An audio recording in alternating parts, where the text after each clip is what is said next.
Hello, good morning. How is everyone today? We're launching back into some Lonetrail here. As we left off last time, it seemed like the facility was about to lift off. So I'm assuming we have liftoff. Or at least this next chapter that we go into will be all about that, which is somewhat exciting. Really interested to see what the outcome of all this is. Like, I'm aware they're probably going to get to space, but what happens when they get to space? Huh? Huh? It's going to be good. It's going to be good. Oh no, I accidentally clicked and now Texas is going to talk for like a million years. Let's go to head hunting. Oh no, she keeps talking. No!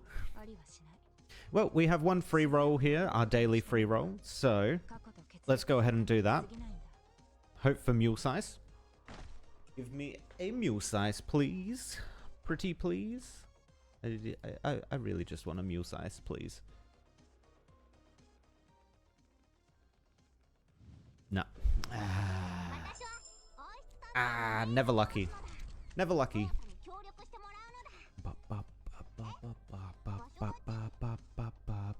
Next roll in 9 hours. Okay. Q. We do have a lot of resources though, so we probably could just roll. And actually, I might do 110 roll. Before we jump into the actual story, yeah, we'll do 110 roll.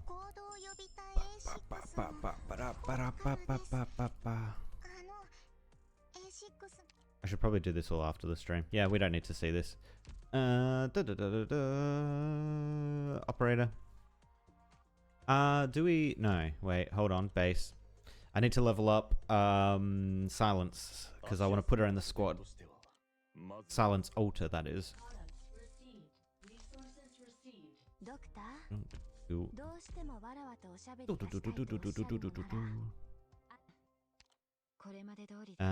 Alright, is she here?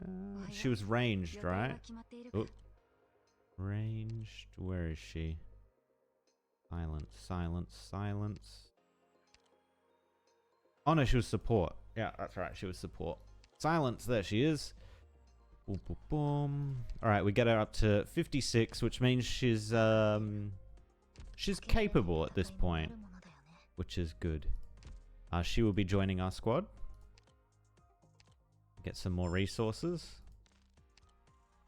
Might actually be another level in that. Hold up. Hold up. Port. Where is she? Oh god, she's almost... Oh, she's up with the top 4 of my support characters. Damn. There is another level in that. Nice. Cool. And let's do our 10 roll. Let's see if we can at least get one of these guys on the banner, man. Please. Let's go. 10 roll. Come on. I believe. Don't screw me here. I got screwed. Oh no. Why? I'm just gonna skip this. Yeah, alright. Ugh. I can't believe it. I can't believe they've done this to me. So what does that take? 10,000? Oh, 6,000? And I've got 48,000. We're gonna do one more. One more. This is it. This is the final one. We're not doing another one after this. At least today. Or... I think it's only a 5-star though. Shit, I think it's only a 5-star. No, it's the third one in.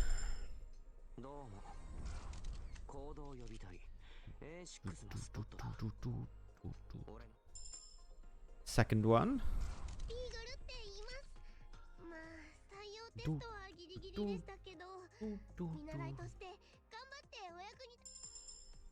Yep, 5-star. Oh, Mr. Nothing. I already have Mr. Nothing. Not even the on-banner one, man. Come on. Alright, we don't need to watch the rest. Oh, actually, I think he might be new. Who is that? Yeah, he's new because we didn't get a token for him. Hold up. Hold up. Who is that? New operator. Thomas is a Reaper.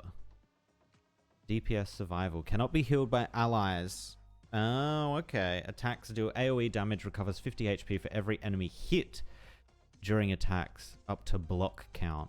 What's his block count? 1?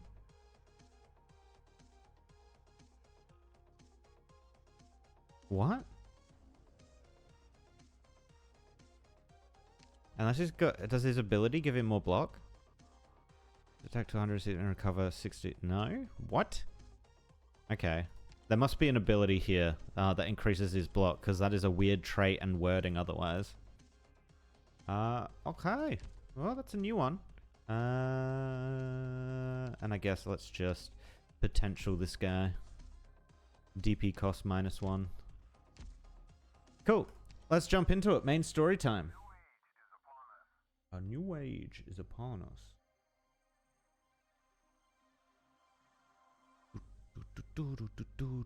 Oh, one of our investigations look like they have been finalized. Accept.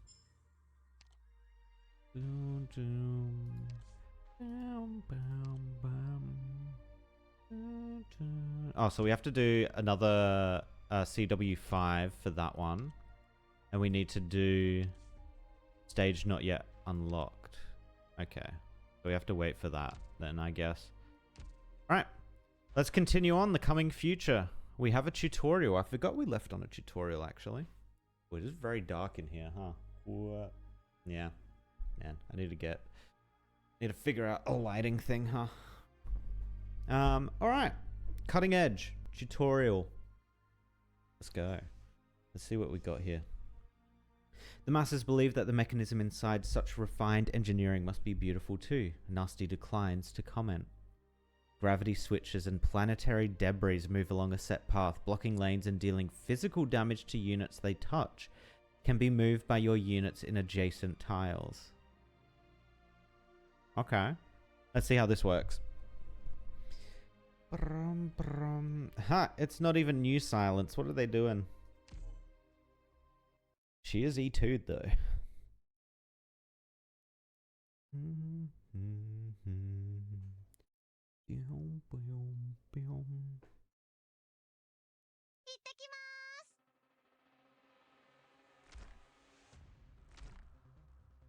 Oh, you hit it.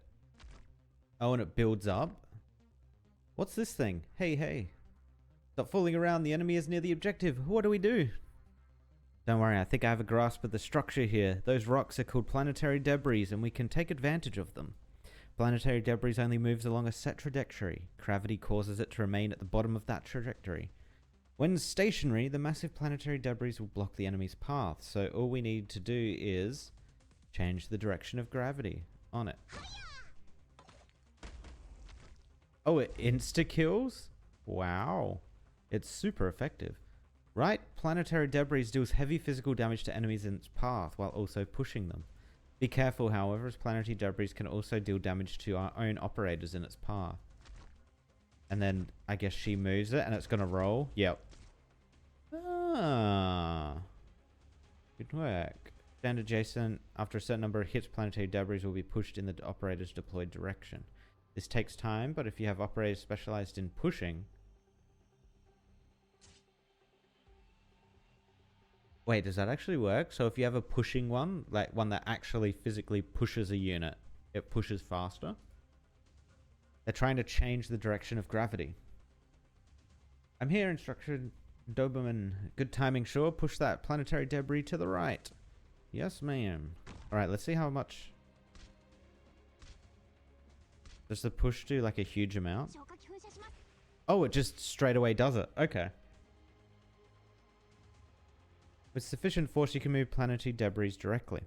That path is now blocked. The gravity system here is interesting. We should investigate further to make better use of it. The battlefield is on our side now. Eliminate the remaining enemies. Where do they path to now?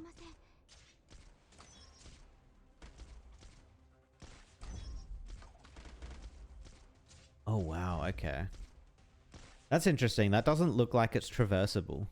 but apparently it is. Oh, wait. I didn't realize I was meant to do something there. Lol.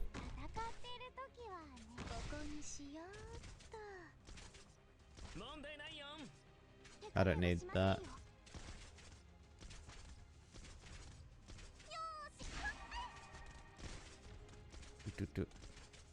There we go. Nice. Cleared the tutorial. Almost died to it.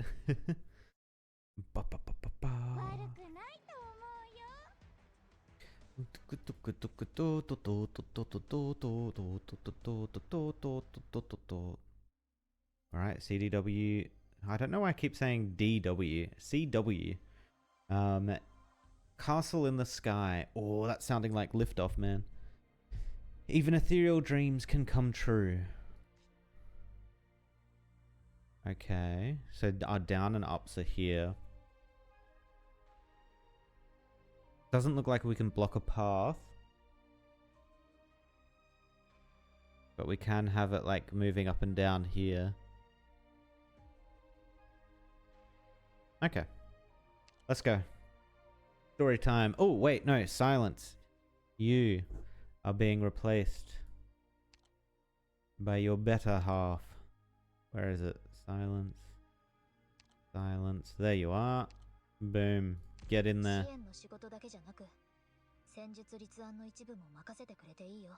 Do we need a better healer or do we think Calzit is enough? I think Calzit is enough. Oh god, our Melanite is falling behind. She might be actually just completely useless here. Do I have the resources to bump her up? I don't think I do. Hold up. Let me check. Oh wait, can I check from in here? Yes, I can. Oh my god, I need money! I need money! Close. Oh well, we'll just run her for now. Alright, here we go. November 21st, 10:99. 7:11 p.m. 7:11, ha. Hammer. Mission elapsed time? 3 hours. 3 hours? 3 minutes? I assume that's 3 hours? Brr, ooh, freezing around here. Asshats keep shutting off the heaters. How many complaints am I gonna have to file before they realize we're here at night on overtime? Hey, honey, what are you calling for? Hold on, I'll speak to you outside. What day is it today? 9 days out from the project deadline. Progress is looking bad for us. I won't be home today either, no. Anniversary? Oh, sorry, it's been crazy the past couple of days. I know, honey, you've been looking forward to that restaurant forever. I know, I'm sorry. The VP was touring Rhine Labs, so the egghead idiots on the board have been going insane. They're forcing every project to produce interim results immediately, or else we're shit out of luck, SOL. I'm not coming up with excuses, honey, it's just, listen, I can't do today. I'll make it up to you some other time, I swear. Hello? Honey, are you there? Ooh, that's never a good sign. Shit. If only something would just happen. Why won't the officers blow up? Why won't goons rob a bank? Why don't Tramount's stupid city treads just snap in half? Anything. Night gradually sinks in. The office lights are set for another all-nighter. The shadow caging in this one pitiable researcher. He gives a shiver. They say snow's coming in a few weeks. Someone bumps past him out of nowhere. Okay, my fault for hoping. Eventually, he shuffles his feet, stepping back into the high-rise, just as he's stifled his urge to stay outside a little longer. An irritating droning noise emits from far off. Catastrophe alarms sounding with no warning. A PA demanding evacuation echoes through the streets. The researcher subconsciously leans to hurry his gait. But suddenly, he notices everyone around him coming to a slow halt. All gazes drawn at once towards the sky. Oh my god. With great skepticism, he lifts his head again. What the hell is that? Oh my god, that's actually kind of a cool scene. Holy shit. Oh man, that's sick. A massive toroid in sluggish revolution rises up from behind the building. In the dark, as mechanical devices unfold, the neon of the city that glares off the upper surface becomes one with the structure, metal luster shining too brightly for the naked eye. It is so imposingly majestic, so impossibly elegant, that it could only be the stuff of the most beautiful dreams ever dreamt. It pierces through the clouds, and inexplicably, it rises still. Some kind of ring? 7:13 p.m. Hammer mid-flight. I'm very interested, of course. Extremely interested.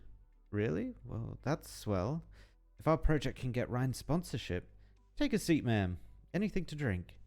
Plain water will be just fine, Justin, sir. Please, call me Justin Jr., even. How about some wine? War took the ghoulish empire, but I thank the troops for leaving us the best vineyards intact. Please. If you insist, thank you. Come in. Director, your office phone has been ringing non-stop. Tell them I'm busy. You have some friends of yours looking for you. Mayor Benjamin, Councilman Chris, Deputy Phil, Commander Colette. Who else?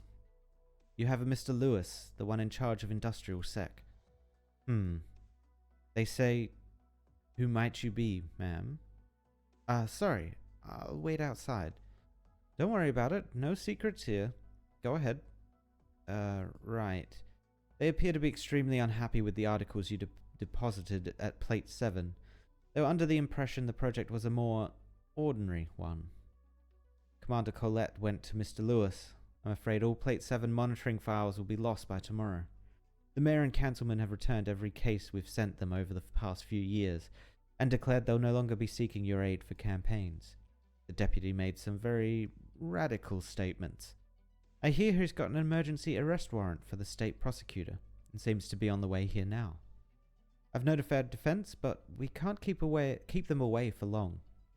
And here I swore we got along well enough. How fragile a friendship is. Wouldn't you say, ma'am?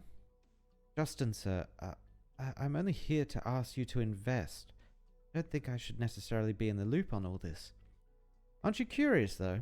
What could Ryan Lab have that scares these elites and bureaucrats, and black suits in white gloves so badly that they'd crawl out of bed in the middle of the night to get to work? I don't know. A nanodroid that extends your lifespan forever or something? Nice idea.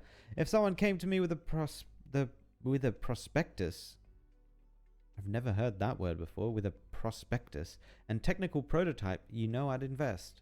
I am wondering a little why you'd call me up, of all people. Have you ever heard of Starday syndrome, ma'am? No. Huh? I've seen it in the files, a rare hereditary condition, I think. Very rare, highly fatal and fatal and extremely stubborn. Sufferers of it aren't usually expected to live beyond 45 and more than likely pass it on to their children. I assume it was Ryan Lab that developed... Look, no rush to win the potential sponsor over. But yes, fairy tale ending, there's a miracle cure out for Starday syndrome. And while Ryan Lab had no involvement in the research, it goes without saying that many have reaped the benefits. Pity it arrived a little late is all. Old Justin Sr. died of organ failure from Starday syndrome 3 days before they finalized the drug. Justin Sr., he must be... Sure was, and his son, Justin Jr., was informed out of the big wide blue. After struggling in fear for a decade in change, that he could live like a normal human thanks to the med. Was informed out of the... Oh, I see. Bam. The nightmare that plagued my family was gone. Like it never even existed. So it was hereditary, yeah, which she said before. So he was going to be affected by it, but the drug came in time. Got it.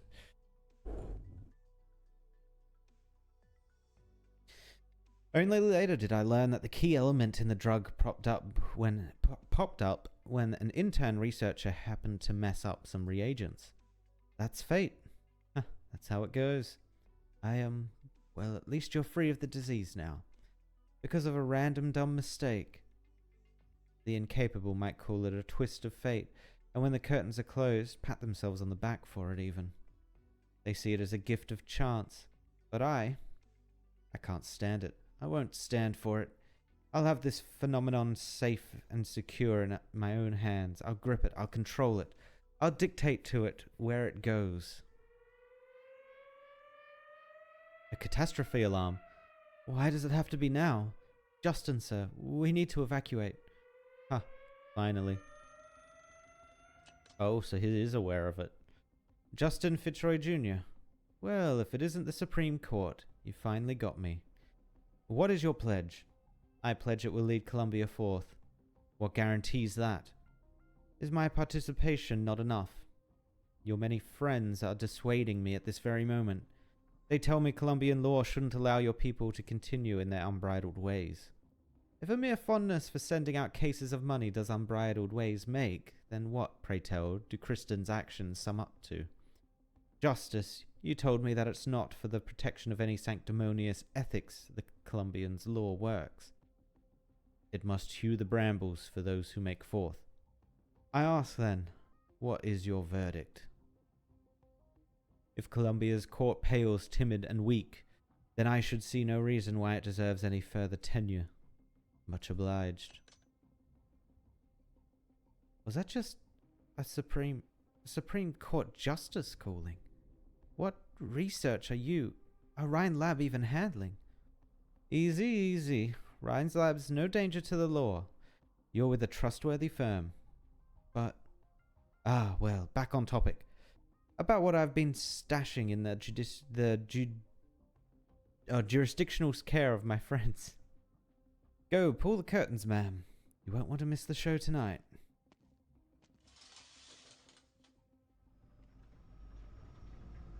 What is that?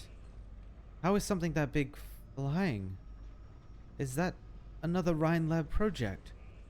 I'll be honest, you're not really a qualified entrepreneur. You're a flip-flopper. Scare easy, not confident enough, always second-guessing. Got a habit of spending too much time on how you word things. To be frank, it's no wonder Tri-Mountain investor circles don't like you. Lucky for you, none of that matters to me. Rhine Lab will buy out your power laboratory in whole. I'll provide you ample funds, and it will be seen to that all is done to support your research endeavors to come.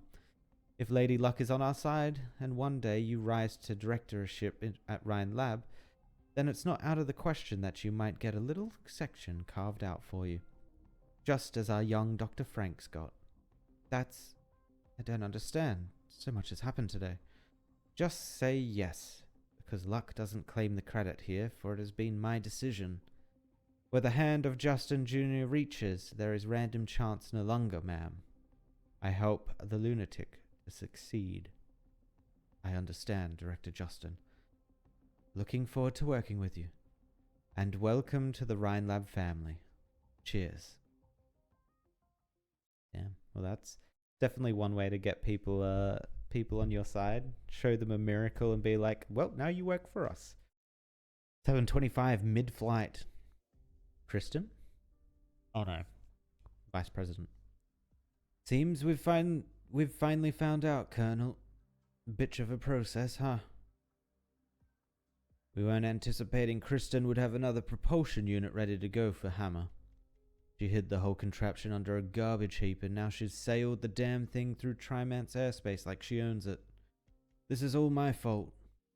No point taking the blame now, Colonel. Things are all headed for the worst case. Hammer is still flying for Shaft, bound for its upper surface with an ETA of 20 minutes. Based on what the manuals say, it'll be hovering within about 5 clicks of Shaft, which gives it maximal odds of taking down any ground targets in its angle of drift. But of course, Arc 1 is in no suitable position to launch attacks or counter enemy positions right now. Our plans never extended beyond demonstrated feasibility within Tri-Mounts. 5 clicks of altitude is something the average aerial unit just can't do. Your considerations were all comprehensive outside of that blindsiding. We're dispatching specialist drones from the district capable of higher altitudes, but we still need more time. Meanwhile, we have every regular drone allocated to tri-mounts already on liftoff. They'll interfere with Hammer's continued descent as best they can. Effects look to be limited. Seems the military gave this ring thing some sturdy armor. I thought these Maylander drones were advanced for Columbia as is. Outstanding work. Medals for all generals, I say. The DoD has a hell of a lot resting on this. No point in talking the blame now, sir. What's important is we get the situation back into your hands. Into our hands, Colonel. Personally, I understand the pitch the Army is making. Ever since the Bolivar debacle, your people have been mighty eager to get back on the stage. But we're all Colombians, aren't we? Goes with saying, when I enlisted, I pledged my loyalty to Colombia. Kristen still won't contact us, and won't respond to any hails from us either. These aren't the actions of an opportunist or kidnapper, but if this is a bluff by the military, we can't say anything for sure. All we can be thankful is, no matter what she intends to do, the shaft is under our control and always has been. She has no way to... Sorry, Mr. Vice President, let me proceed. Colonel, it seems your people have some urgent news for you. It's me. I'm with the Vice President now. Charging? Haven't we been in total control of the shaft this whole time? How could it... Shut the whole shaft down immediately. You can't. What do you mean you can't? How hard can it be to find the goddamn switch or breaker or whatever it is and flip it? Pull out the wires, kill the power source, do whatever it takes. I don't care what facilities we damage. What? You're telling me you've done everything you can and the shaft has not only failed to shut down, its goddamn energy readings are still climbing? Bring every ounce of explosives we have to in tri-mounts. Blow that thing to kingdom come. It's already charged, and if you blow it up, the energy dissipation will level the entire city. Oh my god, it must be kind of early morning, man. I'm struggling to read this, huh? Colonel, that's what Maylander's agents are telling me. You've got a crafty one on your hands, huh? She's out of her goddamn mind. How much does she hate Colombia? What is she up to? Hold on. I could think of one possibility. The district. It's the district. If Hammer's angle deviates far enough, it's probably going to threaten Max DC. Our beloved president is still situated there. Kristen, she intends to destroy the heart and brain of Colombia. We have to evacuate all personnel in the district immediately. Don't worry, Colonel. The president's just told me we're fine. Armed forces in the district are mobilized, and General Barry is taking charge of the defense there. She's promised me she'll protect the president with her life. General Barry? Oh, I guess you didn't hear. She's just been promoted. Carry on with your mission, Colonel. Columbia still needs you in this dire hour. Anything else? No, nothing. I swear, I'm going to put an end to this insanity personally. Don't overwork yourself, if you'll excuse me.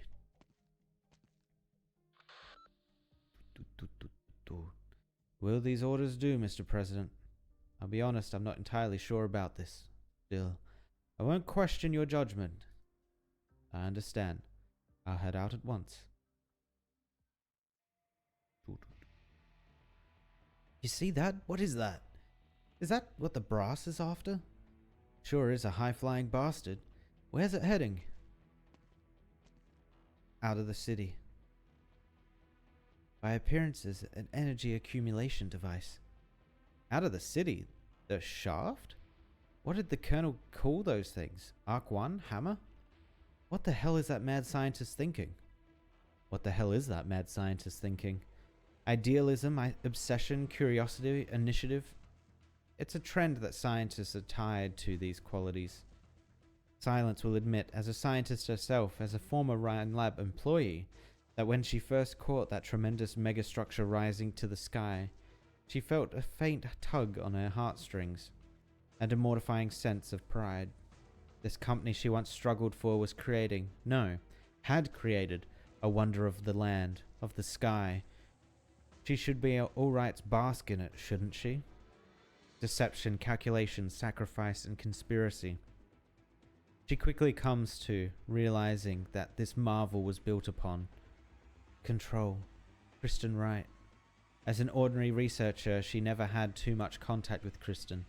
Perhaps at most a glimpse or two of the Rhine Lab control during wrap-up conferences at the end of the year. She still remembers the look in Kristen's eyes. In her eyes, there was only one thing. Scientists must think about one thing and one thing only, and that is how to accomplish it. A scientist's sole responsibility is to push science to progress. That alone is more than enough to exhaust us.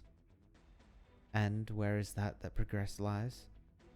Whenever Columbia's waste sees rain, the vegetation quickly turns to overgrowth. When people hand down decisions from high perches, dictating what plants are of use and what should be disparaged as weeds, it never sits well with me. We need to admit, no matter what, that should not be described as progress. Kristen and those like her, and those who wear the same guise as her, they all lay claim to their vision, their direction, as the way that science's progress should orient. She wouldn't dare say she understands the secretive, elusive control, but she understands the rest of them, the respective costs of their journeys forward. Who will define progress? Who will watch over it? Hasn't it seen too many sacrifices beneath its heels? Science must progress, of course. I am a researcher myself. I sympathize as such. But we must be aware of the nature of the costs therein. We must be aware that science does not solely serve personal ideals nor obsessions. Or is that a drone? Researcher, what are you doing?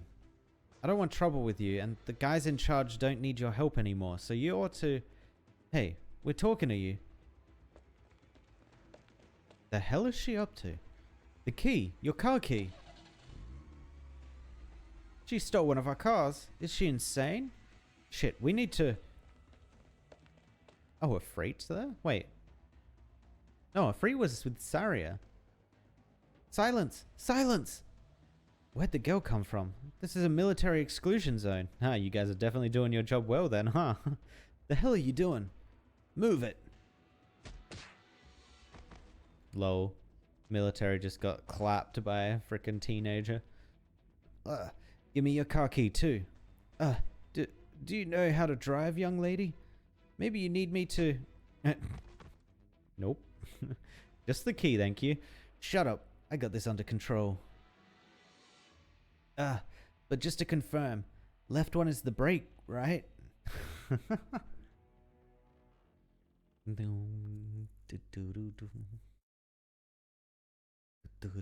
Castle in the sky. Oh wait, combat. Combat's coming. Uh-oh. Okay. Okay, so this invisible stuff we can put people down on. Oh, actually we might have screwed ourselves. 18, 16, 17, 18, 19, 20. No. It's not going to catch it either. Whoop. Didn't mean to hit escape. We're going to restart this. And not put Myrtle down immediately.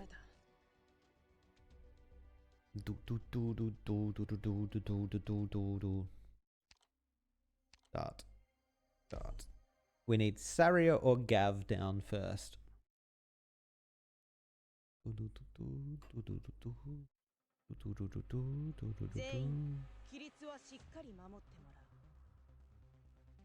Alright. Probably our Saria is going to go down. 19, 20, 21, and 22. Boom.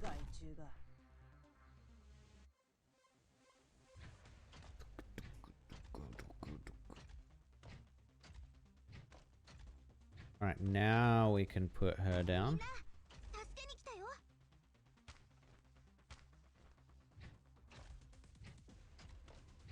We probably need to level our Myrtle up, huh? Oh, she is E2'd. What? What?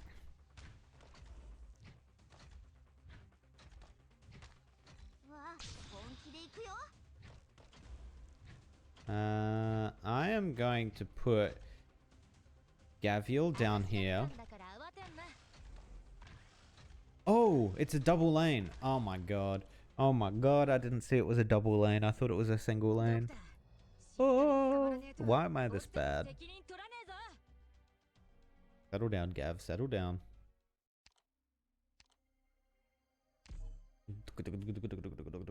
Alright, alright. I understand the map now. I understand the map.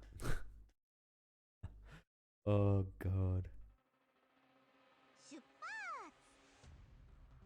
So we could do up.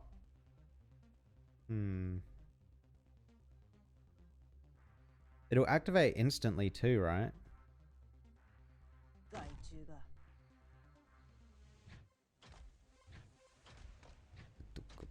Actually, we probably should have waited for the 2 extra CP and put Gav there, but...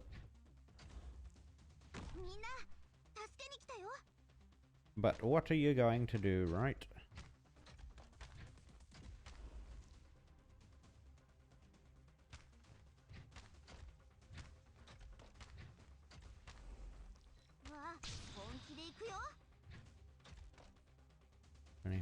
Put Gav out. I don't know what these shields are. Alright, so we probably want to do it for this guy. Who are we going to place? Oh, he does it himself. LOL. He took like no damage though. What the...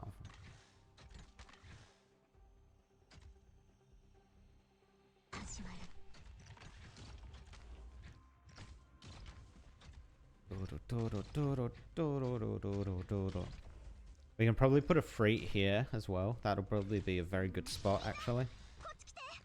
Just gonna take a bit of damage. We might need Kazit. Does she reach? Oh, she does reach. Nice.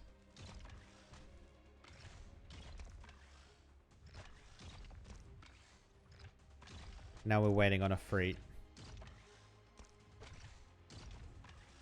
There's a Freet.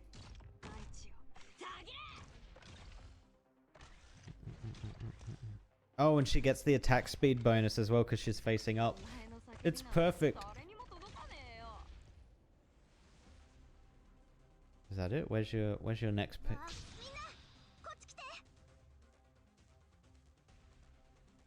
Oh, here we go.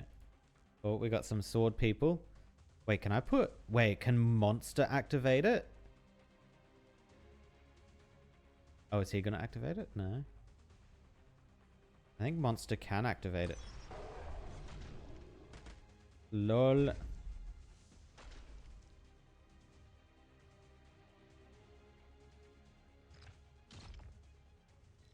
We can call back Monster now. I kind of want it to go up again because we want this for a free. Let's bring her out. New silence.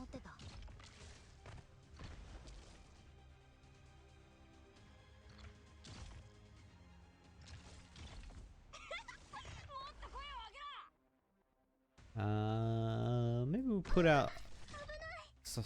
not silence. What's your name? Pudding.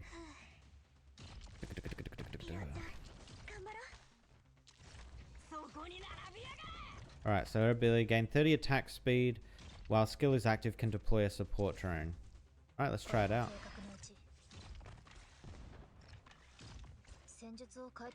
How is she not hitting? Oh, is that guy invisible? And she can deploy a support drone. What does a support drone do? Grants 2.4 times the effect of silence the paradigmatics talent 1 to allies in the surrounding area. Oh, because when she activates an ability, she starts healing, right? Deals art to that. So this is... No, talent 1 applies 8% sanctuary to allies within attack range. Effect increases as the allies' HP decreases, reaching a maximum of 15% sanctuary. And sanctuary is... I forget what sanctuary is. Is it increase of defenses?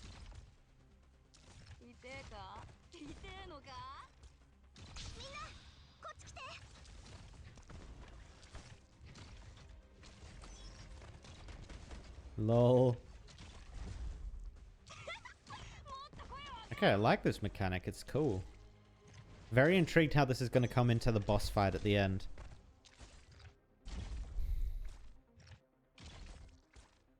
I'm going to call back her.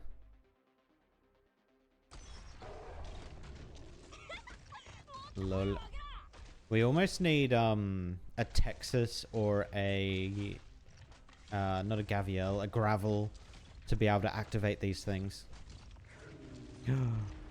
Monster died? Monster can't die. What?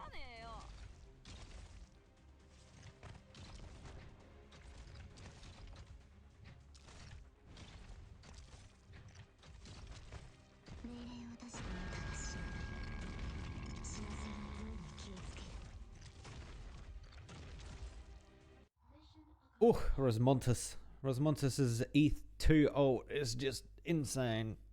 It's insane. Doctor, we need to leave immediately. I found Kristen's energy source. Things aren't yet irredeemable. The worst case possibility I anticipate has not yet come to pass. We still have a chance to stop her. What's a sarcophagus doing here? Kristen's plan requires mass amounts of energy, the scale and purity of which are both beyond any modern Terran's grasp, or even their imagination. Though she's exploiting the sarcophagus's tech. The sheer vastness of this energy is more than a sarcophagus can provide too. So why is she... I said more than a sarcophagus. Oh my god, she has multiple? I hadn't anticipated their being in Colombia. Buried right beneath these wastes. Doctor, I need your help. And your help is all I have. But Rosmontus... Combat has concluded. She won't be in danger.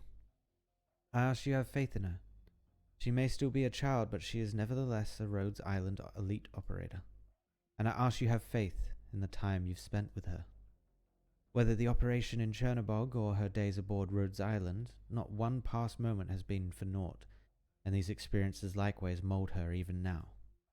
She will make her own choice, and we can only respect that choice. But right now, as it falls to her, so it falls to us too. 7:45 p.m. Hammer now at upper shaft.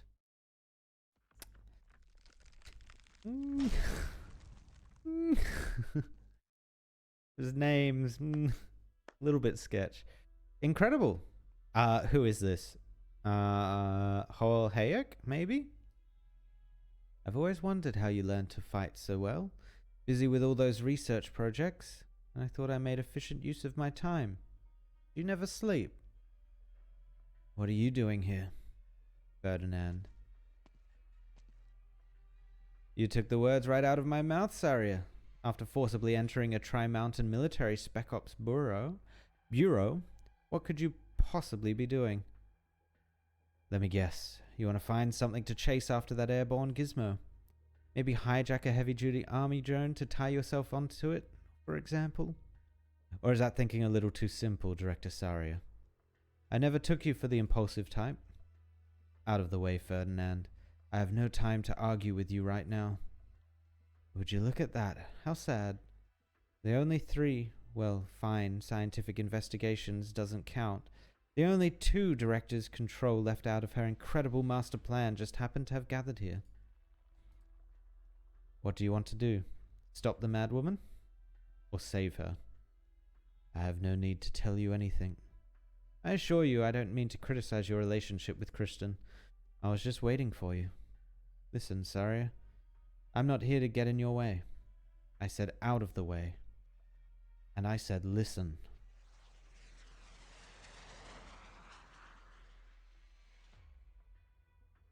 That's the sound of an aircraft.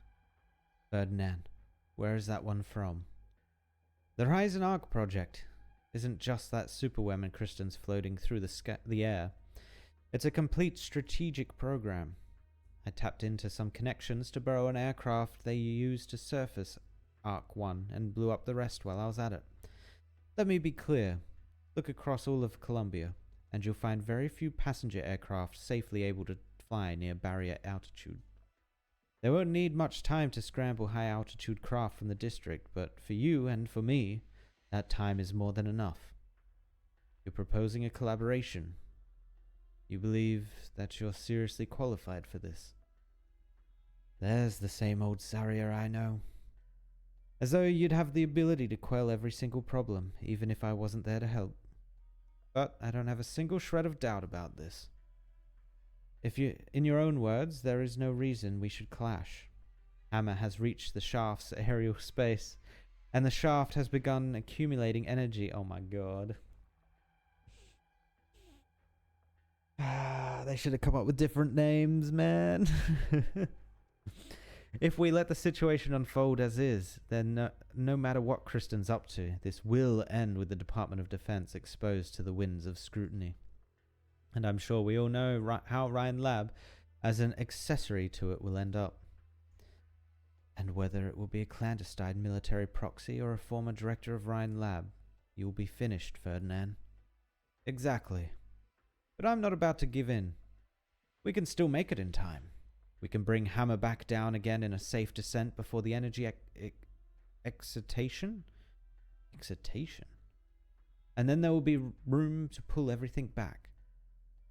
And is it your life you're looking to redeem, or Ryan Lab? Does it matter? You'll have to be franker than that, Ferdinand. You've been ready with this aircraft. You've been anticipating that Kristen could get this far. Here I'd thought the busy work at Defense had ground away all your research's insight. Still, I've been ready for less time than you think. Do you honestly believe this adventure of yours will rescue anything? If you didn't think so, then why would you be here? You're right. Why are you here, Saria? Why are you here? And do you know what feeling has struck me deeper than anything else lately? I feel like nobody cares about Ryan Lab's reputation. Everyone else is either out to see what research funds Ryan can get them, or they're only interested in what Kristen's doing. You may have considered how Kristen leaves the picture, but have you considered what will become of the company afterwards? Yes, I know. You've all been captured by her charm and charisma. With a little soul-searching, I have to wonder if I wasn't too. Of course I was. But Ryan Lab is ours. Of the blood we shed, I can't accept her setting fire to everything that I gave my sweat, the sweat of my brow for. No matter what reason drives it. So I can swallow being a tusk beast of the military, because I want to pull Ryan back from the brink.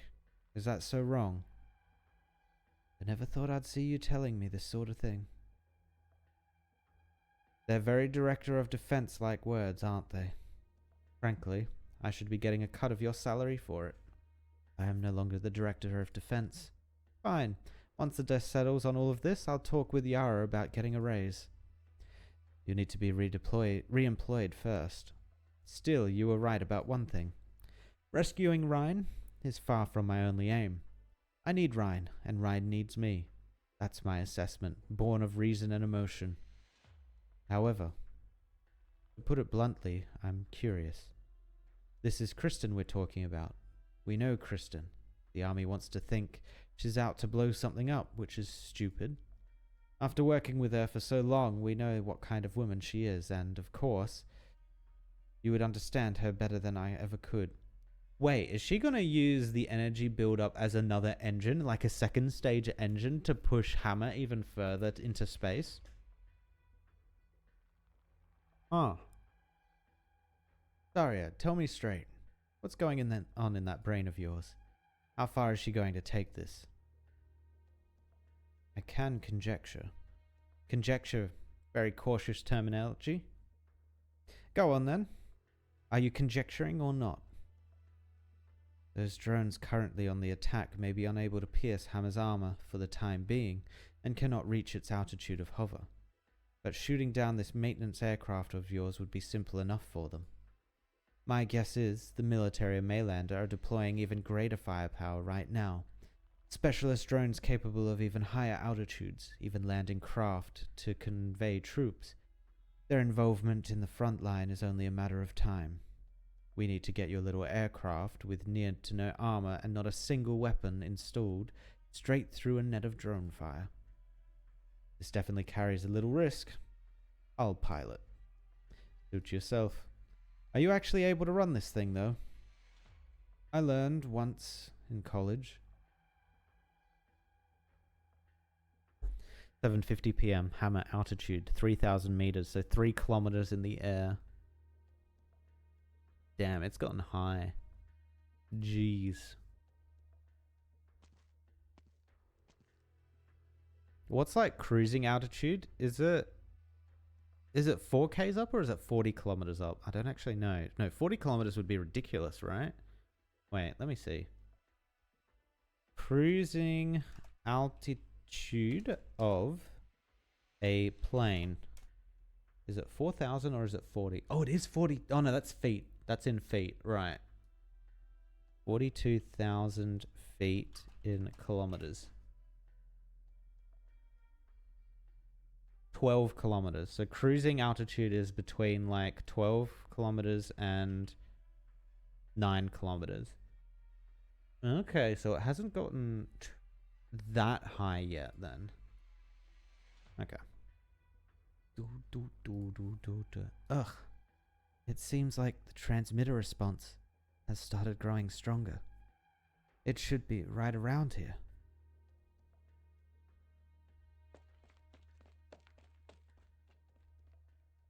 Still no good. Energy readouts completely blanked. You can't stop it? Not that. The thing's blown past max display capacity. There's nothing in the manuals for this. Then to hell with the manual. I want solutions, damn it. No. The entire facility's energy supply lines should be cut by now. All of them. This energy, where the heck is it coming from? So you're telling me this energy is enough to turn us to ash with just one lick, but it's just coming out of the thin air? The burden is on you to prove that hypothesis. Shut up and keep giving me solutions or I'll hurl you straight in there. Let me just give it another once over. Pipelines, switches, energy nodes. Is this son of a bitch going to explode on us? The manual says, I think, in general terms, current accumulated energy is now beyond the structure's theoretical safe capacity. If it explodes, what happens? I don't know. Hey, okay. Run me some analysis. If something does go wrong, will it hit Yorktown? That's not far from here. Yorktown? I'm not sure. Tell me how big it'll blow, for Pete's sake. I told my brother-in-law it was a bad idea to pioneer out near Trimounts. It's a city of head cases. I'm calculating now. To hell with this. I'm surrounded by science nuts. Crazy Poindexters. Don't any of you have even a single breaker in your brains? Every day with your million frickin' amazing projects and you never just wonder what happens if you screw up. The minds behind Tri-Mountain Science. And you're blind to this giant bomb that activates itself and you literally can't even shut it down. I wasn't on this project. I got temp assigned to work on this by your colonel. I would have definitely tested this thing a few more times myself. Zip it. I know you people too well. One little teensy-weensy hint of success and it's like you all go goddamn blind. But wasn't the project led by the DoD? Okay, then they're all insane. I warned my Meemaw when she said her folks were coming to pioneer in Colombia. Nation build of goddamn nutcases. Damn it. You done calculating? Shit, this won't work. I need to make a call. Why can't I dial out? Energy concentrations are too high, probably. This impacting signal transmission. Damn it. God damn it. Is there anywhere with better signal? Some other corridor? I think it's all screwed, bud.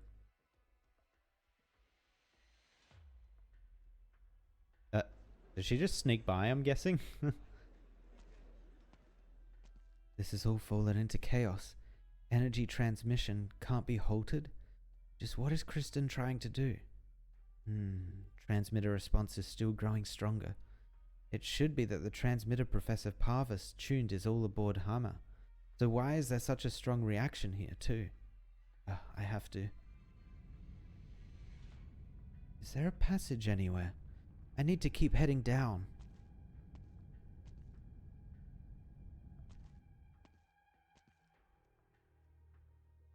Silence. So you came. You chose this path to move forward. Whenever Parvis recruited for his places, he'd always tell me that the trait that he most valued was a researcher's perseverance for progress. No wonder he graded you well. What? What could be on your mind right now, Kristen?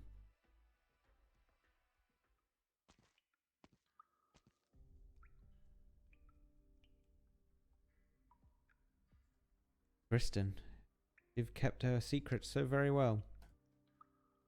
For the past while, I investigated several former Trimounts locations surveyed by Ryan Lab until I finally found this place. And the reality was little removed from what I imagined. Calzit gives the rock face beside her a few knocks. We're separated from the Horizon Arc project shaft by only a few hundred meters. I'm afraid Kristen has the way laid out there too. Should you want to go sightseeing? Calzit.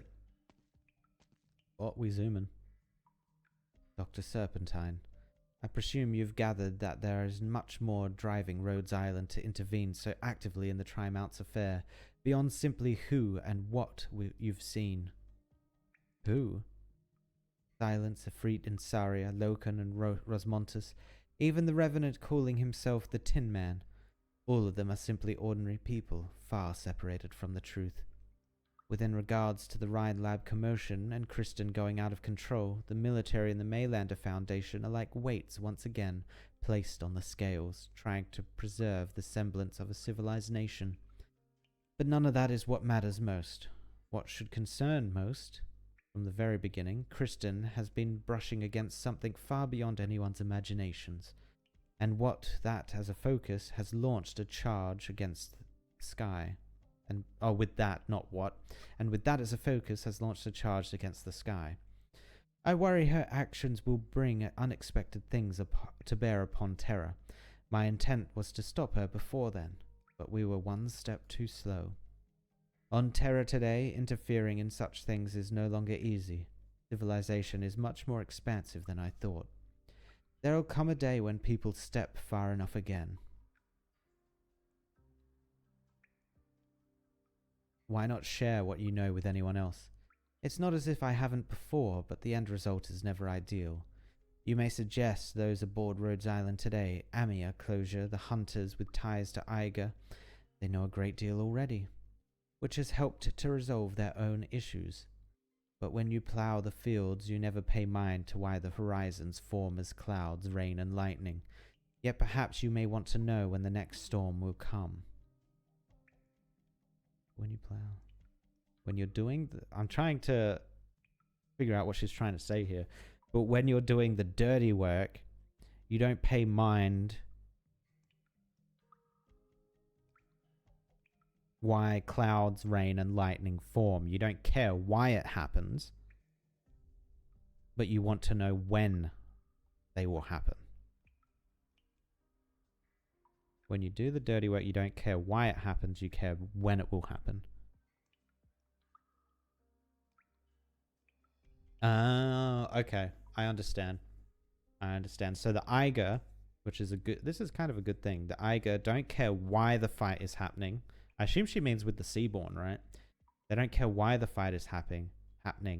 They care when it will happen. When it will come. When the army of the Seaborn will come so that they can fight it.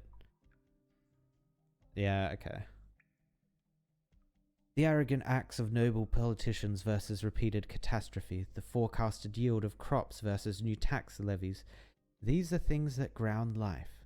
The reality is countless have no regard for even that much.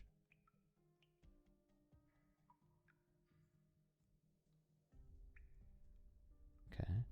They simply do not care for the fates of others. Sorry, I'm just trying to analyze what she's saying, because of course when Calzit speaks, she speaks very cryptically or riddly or strangely.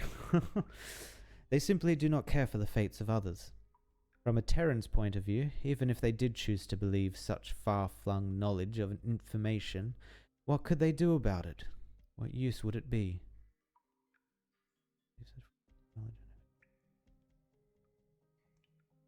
So even with the knowledge and the information, they can't do anything about the why it's happening. They just have to be prepared for the when. Yep. The wise that take note of all around them, those bare few, are the only ones able to maintain their thought. And the rest, when faced with things that outstrip their comprehension, more than often opt to laugh it off or persecute it, so as to protect their comfortable bubbles of ignorance from any outside challenge. Okay, I'm getting what she's saying now. Yep. Yep. They are no more than lamentable, but the truth grows ever further further because of them.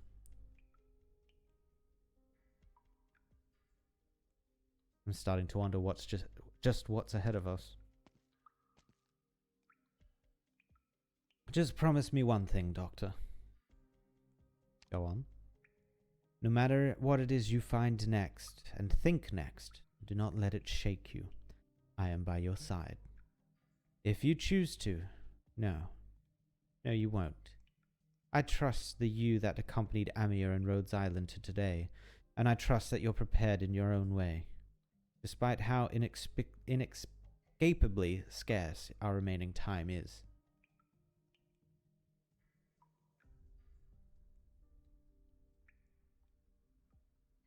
Okay, this is an interesting sentence. I wonder if she's talking about her perception of time, being an immortal who has lived through. Is she talking about her time with the Doctor right now? Or is she saying something bad is about to happen? Wait. Pull back, Doctor. What I just said will take some time explaining. You follow Calzit's gaze far to where a dangerous silver glint perches atop the rock. Sarcophagus?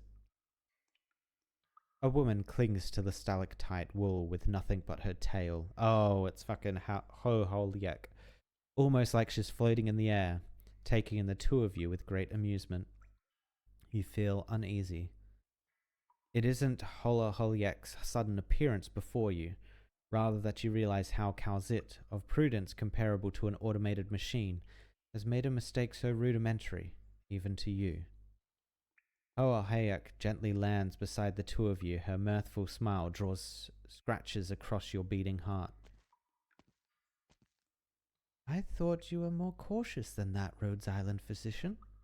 But to be fair, I'm surprised you two managed to find this place. Kristen even told me its exact location. Urkulkan.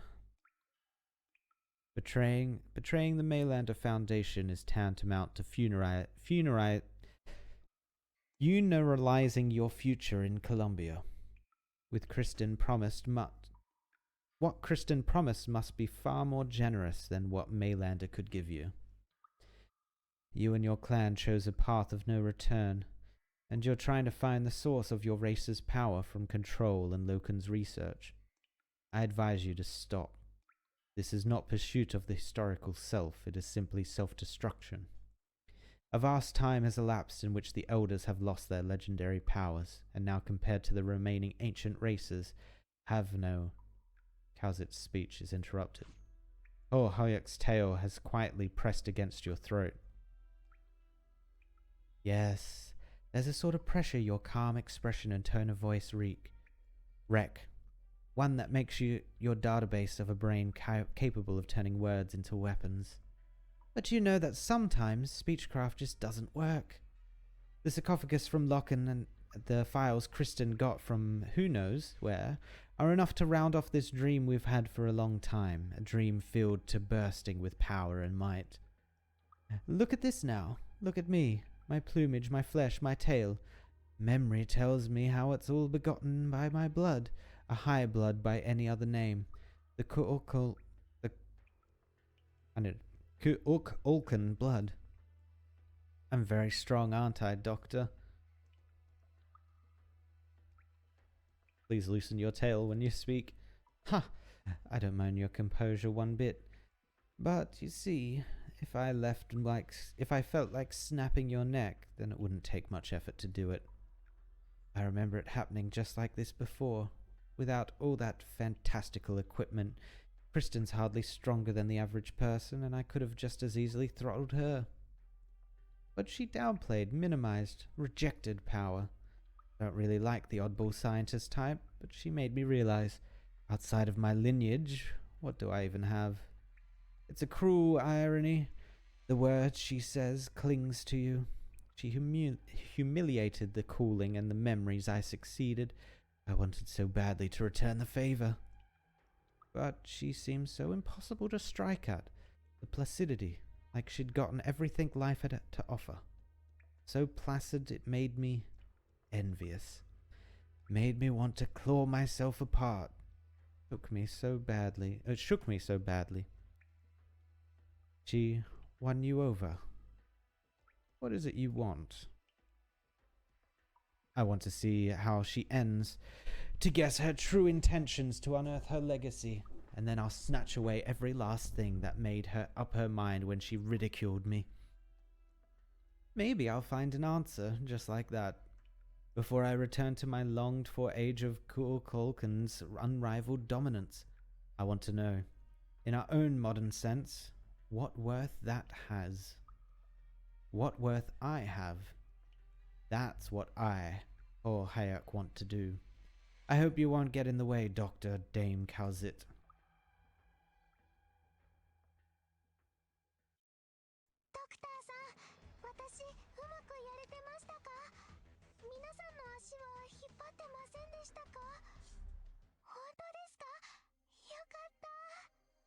Oh, Hayek has a weird motive, man. So she literally wants Kristen to get to the edge of success, of realizing her dreams, and then wants to... Holyak wants to shatter them to see Kristen fall, which is weird, but okay. Between past and present, the mask must slip someday. Oh. Okay.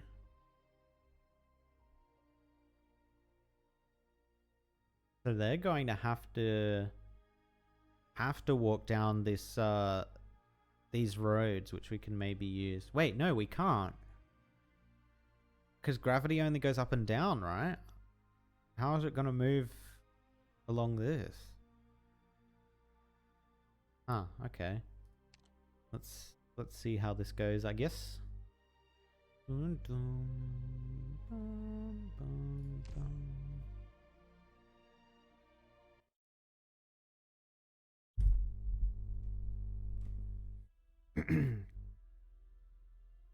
Before we start up again.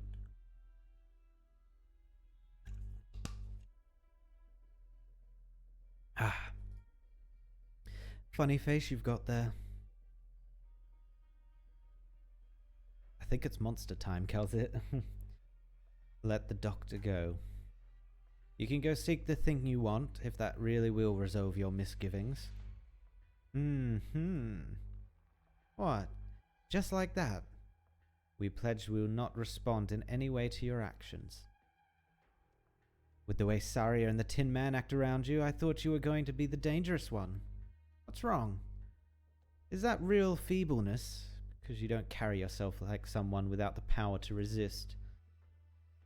I leave it to your imagination. But you can understand that I'm not going to sacrifice myself for the doctor's safety. So it seems. Well, I've burned my bridges with the Maylander Foundation, so the less enemies, the better. Really, Kristen's plans are in motion already. I'd say we're short on free time too. We'll leave it there then, before the district starts responding adversely.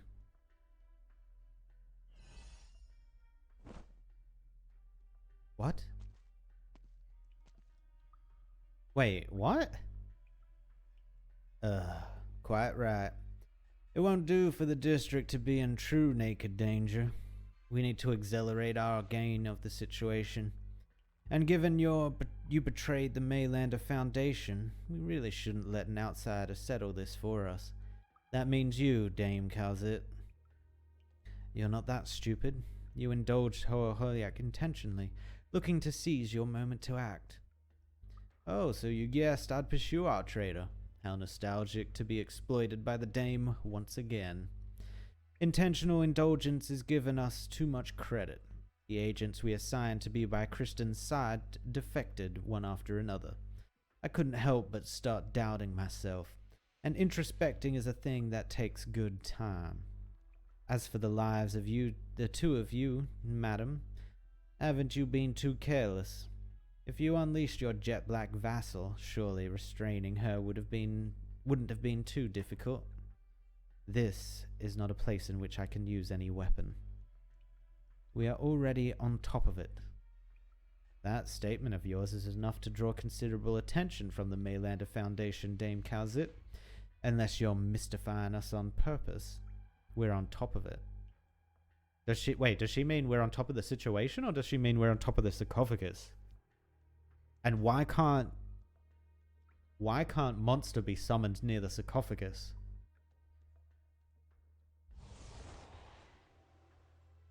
Wind? Honestly, what a surprise, Tin Man. How many bodies do you have? Didn't I toss your poor metal skull in the trash at Loken's? Are you letting me go this time? Or is this the deal? I kill you again, and then the Maylander Foundation lets me walk free. We'll talk again in a bit, traitor. Has my vision gone dark? He did something to my eyes. No, it's something mental. I can't move my limbs. Wait, what? Wait, oh, Sark has speech as well? Oh! It seems arts still work here.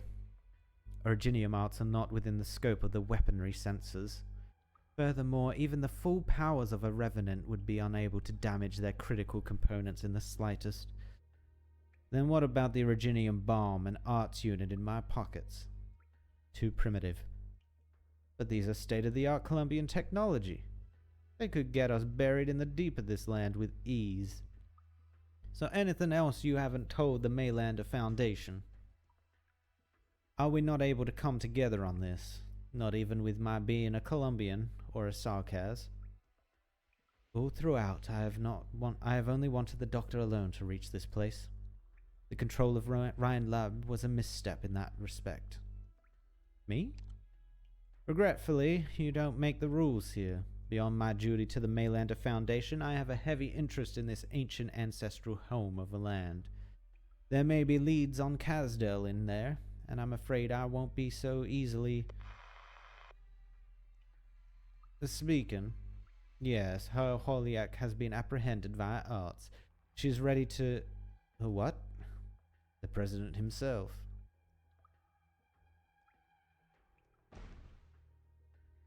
Oh, she's freaking out. Ha, ha. Looks like your arts aren't all that secure, my dear employer. Oh, seems I've underestimated her Holiak. Roger that. I will of course obey. I'll see you later. Isn't it strange, how you can break free of such witchcraft by brute force? Your average campaign night a century ago would have been frozen to the spot. That voice just now, it was a sarcasm. Witchcraft. You, what race even are you? I ran my checks. Always race on the mind, Holiak. You really are pitiful. What puzzles me more, honestly, I mean, look at me, at the way I am. How could you take me for some ordinary person, killed by tossing his head away?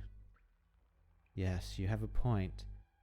So, could you put yourself back together again if I crushed you?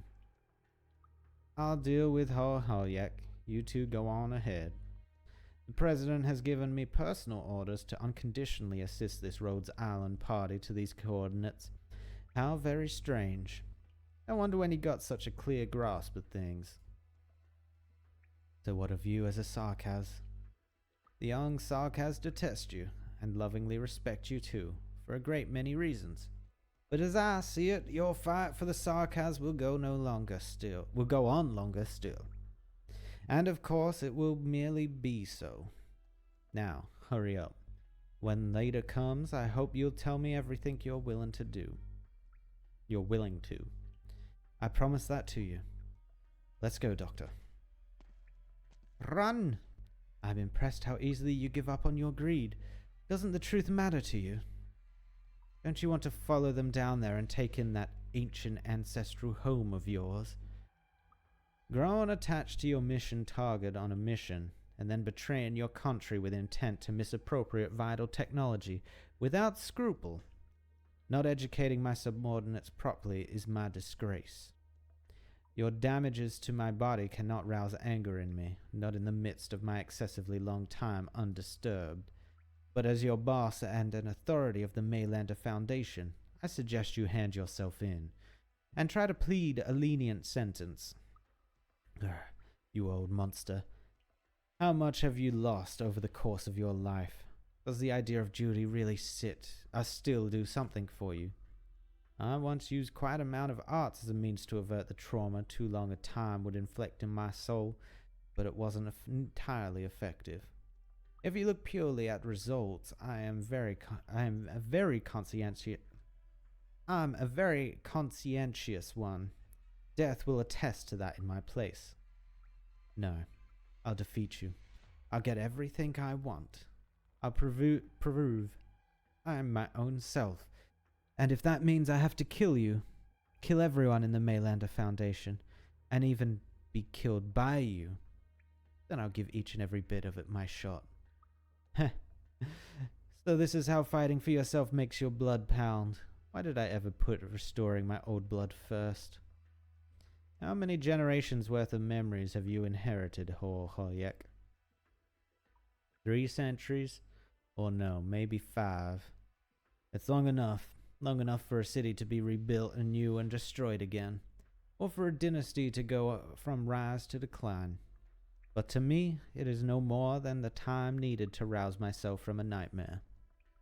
Big words for you. No, the reality is, your stretch of distress and your heart-rending family history wouldn't stand up to the tale of a single scratch on my ally fingers, young beast cub. Damn! Damn! Your history, your past, it ain't nothing, girl. All the memories you've gotten from your ancestors, bah! It's but a flicker of light in time. I have been here since the dawn of time.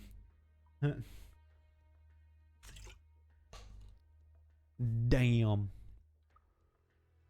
Your stretch of distress and your heartrending family history wouldn't stand up to a... Oh yeah, I've already read that.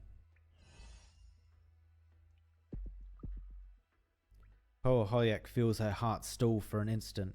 Her sight blacks out again. With experience, she quickly abandons her vision and attempts to wrap her body in arts, to extend her limbs' sense of touch.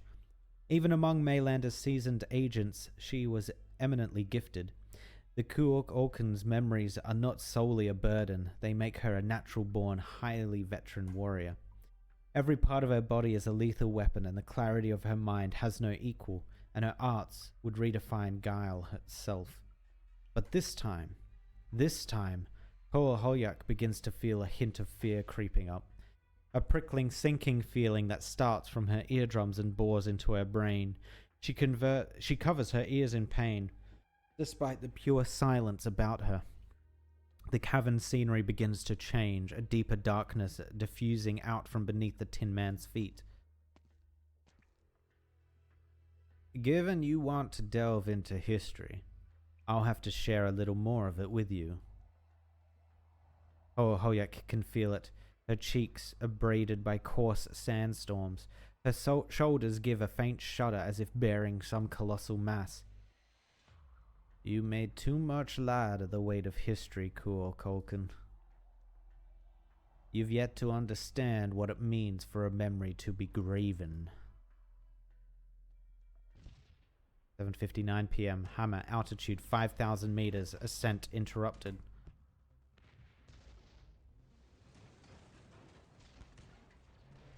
You said you knew how to pilot this thing. Hold on tight. I'm trying the hardest I can, Ferdinand. If I wasn't, we would be dead. Saria, check the window. The engine is on fire. Power loss? No huge concern. The thing looks ready to explode. What do you mean, no huge concern? I had no idea you could be so conversational. There's no end to these drones. Ferdinand, get over here. Grip onto this bar, not letting it go. Push it up. See these dials? Wait until they pass this line. Then call for me. What are you... Strap in. Don't let your hands leave that thing. I'm opening the hatch and heading out. One moment. Opening the hatch? What do you mean heading out? In midair. Saria, this whole thing's shaken. Damn it. I knew I should have called my lawyer before I got on board. You think you can afford that lawyer without a job? Stay calm and watch the dials, period. What are you doing? I think it's on the verge of haywire. There haven't been lights flashing. Saria, are you done yet? Oh. I'll take the controls. Let go of the bar. Let go of the bar, Ferdinand.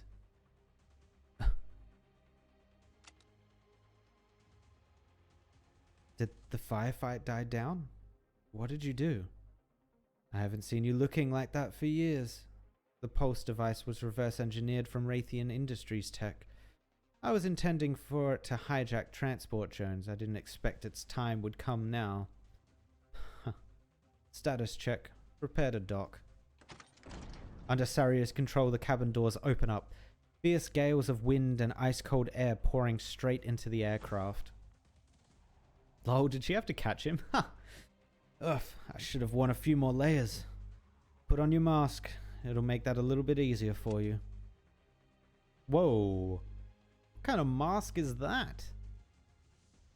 If I'm being honest, I thought you'd jump straight out like some down-on-her-lucker and leave a fresh hole in the lab ceiling. But like an academic, you pulsed the drones first to stop them nearing this craft, and then completed the proficient mid-air docking. Nasty was meticulous in building this lab. I don't think she would have zero precautions against me. Besides which, I couldn't guarantee you'd withstand atmospheric pressures at this altitude. It looks like you have been busy since you left defense. What have you been doing all these years? Work. Work. Don't undo your seatbelt, Ferdinand. If you want to pull Rhineland back from the brink, then show me how you do it. I'm not your section underling, Saria, and you're not defense director anymore. Don't talk to me that way. Can you stand? Yes, I'm fine. But you have to keep me steady. Ooh. Are we on board? This sensation is bizarre. Are we really in midair? The star pod is practically on top of our heads. We're still far, Ferdinand. The aircraft read 5,037 meters on the dial just now. The barrier is still another kilometer from where we are. You don't seem moved at all. I suppose so. Learning to pilot in your college days. The army still thinks this is some kind of super weapon. This equipment, these monitor devices and readouts. Nasty built this to be the best lab in all of Trimounts. Or perhaps this was just the first step of some grand experiment. That devil. Just now, how much did she hide from me? Never thought her participation went that deep. Hold on, Saria. I see a military transporter. They got here faster than we anticipated. They must be nearby. I assume they'll finish boarding before long. We need to hurry before they take over this place fully. Saria? The man twists his head around and finds the ex-director of the defense section has already headed deep down the toroidal corridor. Alright. Once I get back, I'm having a nice long talk with Yara. Preferably to double my stock options.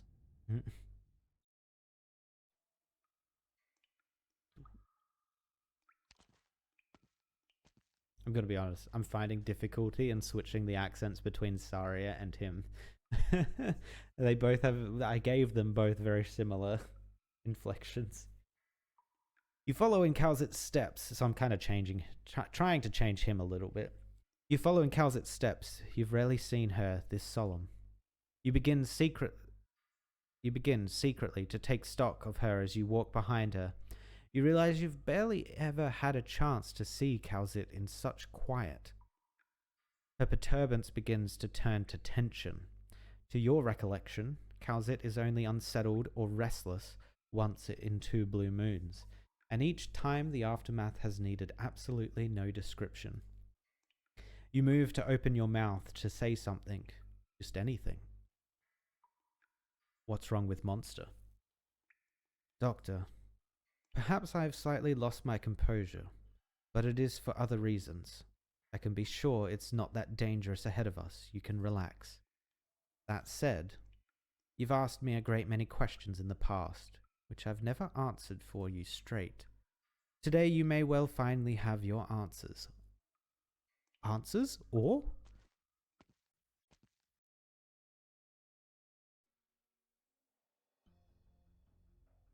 What the? No.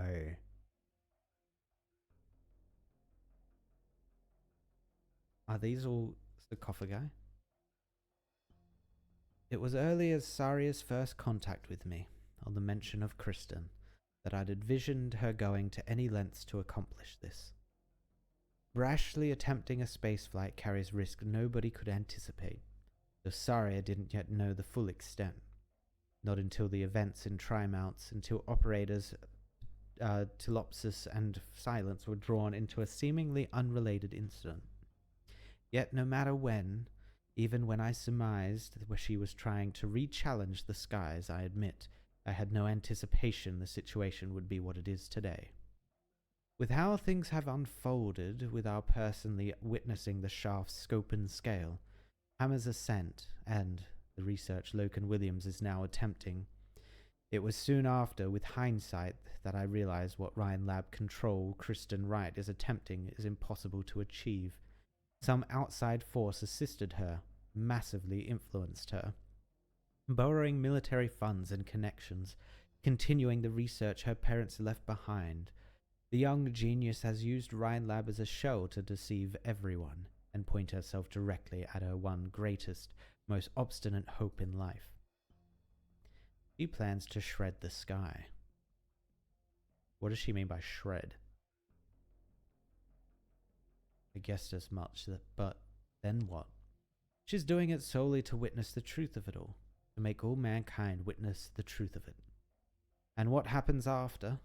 A brand new perspective, a flourishing science, the moment when the sky becomes possibility itself, and even the very upheaval of how far is fought. People could reach other cities in a tenth of the time.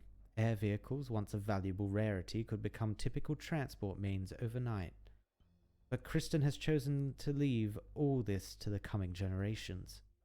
She's never considered this from the angle of benefit, be it how she personally stands to gain or how everyone does. Even the potential crisis invited have gone ignored by her. Is there one more possibility that Kristen, who lost her parents at a young age and grew up amid skepticism and derision, is out just to prove this one truth to people and nothing more? Regardless of anything, Saria and I have both been a step behind. Given Terrier's current Originium technology, tearing the sky apart would require the sum electricity of all of Terra over an interminable long period. And this is purely a mathematical comparison. Nobody could ever converge so much energy on one point, let alone have the means to usefully output it towards the sky. But in the core city of Chernobog, a great many things have happened, all revolving around a sarcophagus. Do you still remember? I would never forget. At that point, Ursus's shallow research was sufficient to draw a relatively impressive amount of energy from the sarcophagus, and now the energy is enough to realize Kristen's deranged vision. At least she hasn't chosen to share this information with the military or the Maylander Foundation. Such a material edge would make the state apparatus lose its mind and certainly suffice to propel it into rapid new hegemony. How did Kristen manage to find this? What's wrong?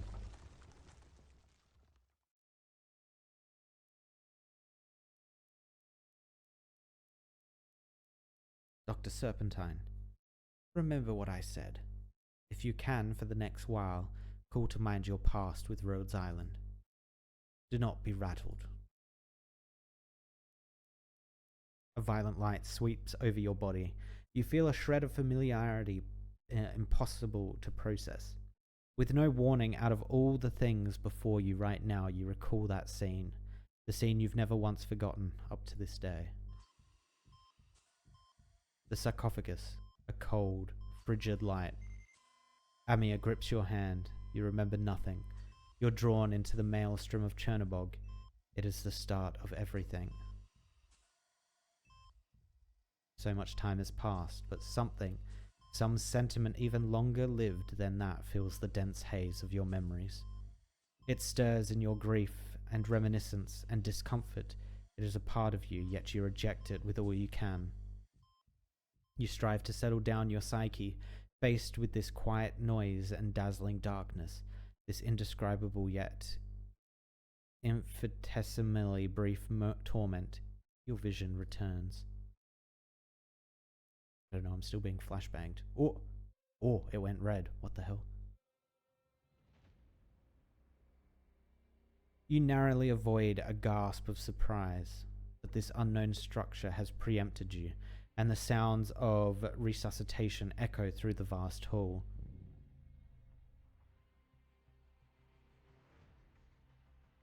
Ooh. Unfathomable. That after such lengths of time, I would lay eyes again on a colleague and an attendant.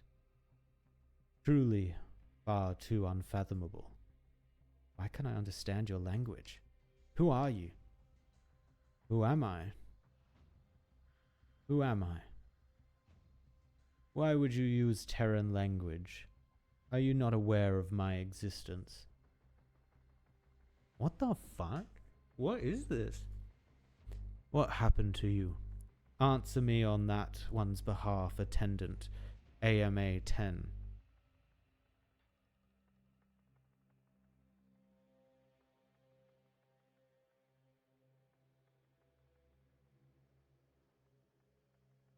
What?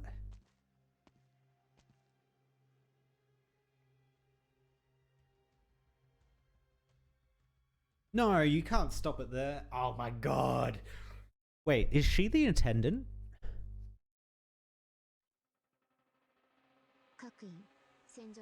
What the hell? I need to know more. I need to know more. Are these guys ranged? No, they're not. Wait, they can't go this way because it's blocked.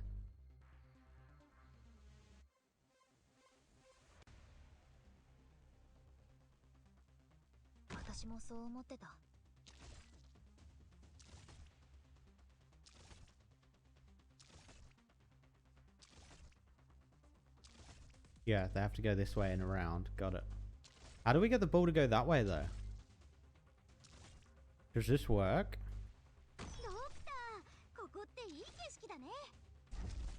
Oh, you can screw with them a bit here, actually. Weird, though. I can't get the balls. Oh, you can push them.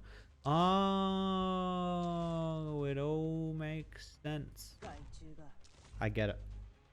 So if we had a pusher, we could have put a pusher here and pushed the balls, but we don't have a pusher. So, my bad, I guess?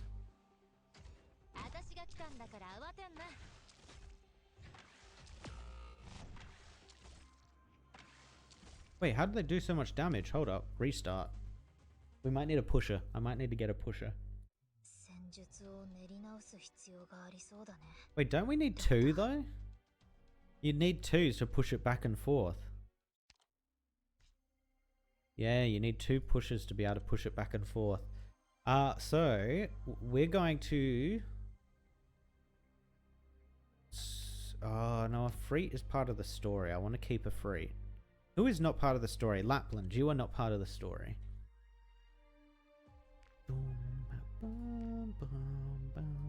What pushers do we have? Enforcer?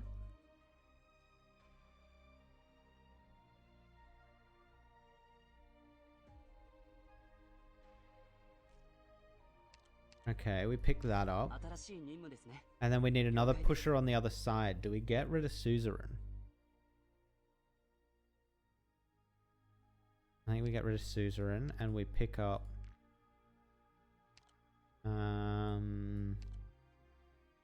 Sure. Alright, let's try this out. Dun, dun, dun.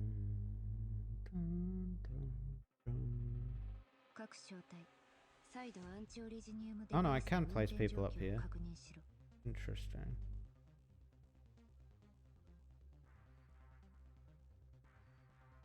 I guess it doesn't matter which way, really.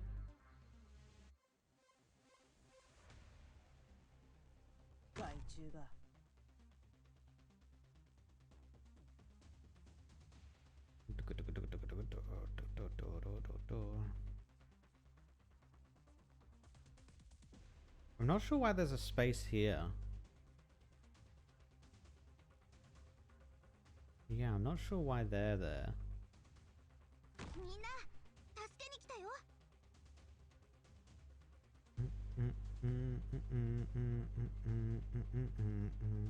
We'll pop Shore out next to try and get this ping-ponging of the ball going.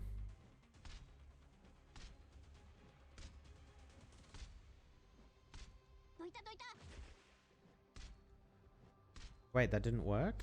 Uh-oh.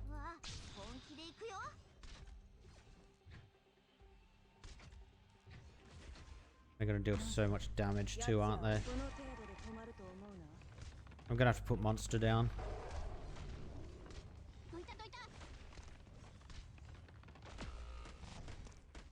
Oh, there we go. The ball finally goes. Okay. I have another idea. We don't need the pushes. The pushes aren't working the way we want them to.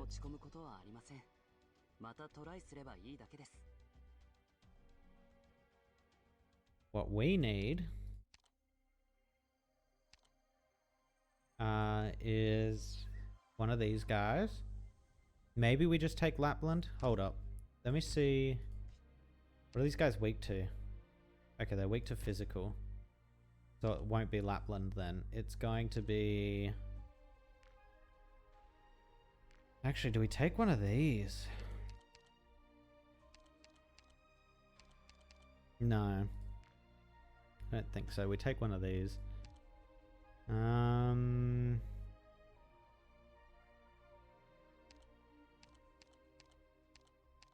damn it. I think it's just going to be Silver Ash.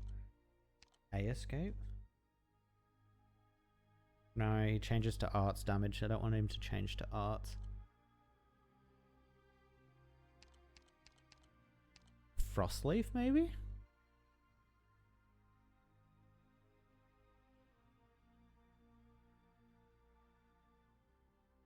No, we don't need to slow them down. Damn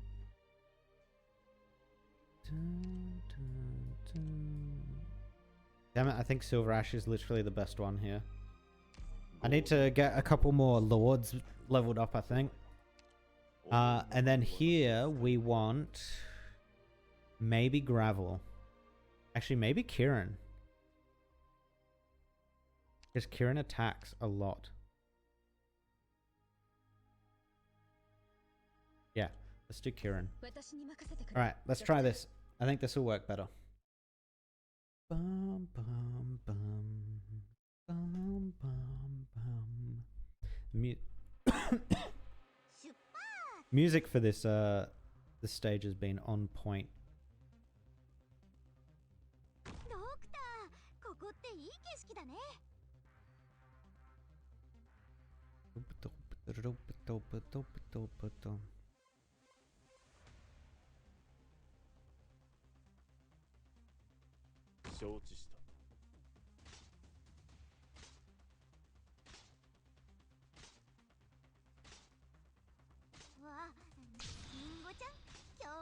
Alright, start building that up. Get the tank ready.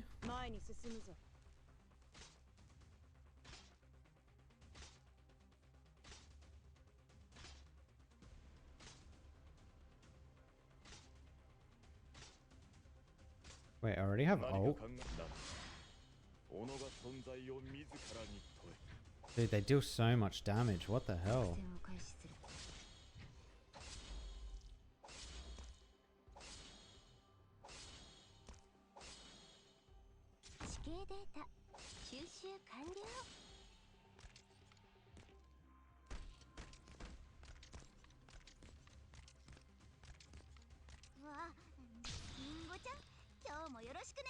Okay, this should actually help us. This might have been a very good play putting Dorothy out. Because this will slow him down.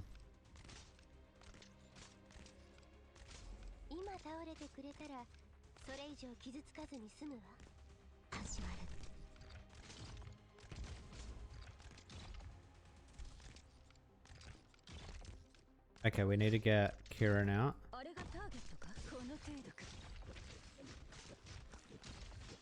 Wait, why is it not loading up? Why is it like it's getting reset? Huh?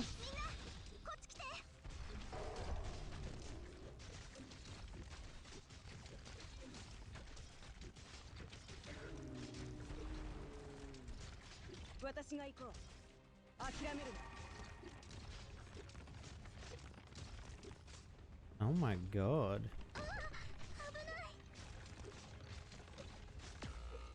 Why are they so strong?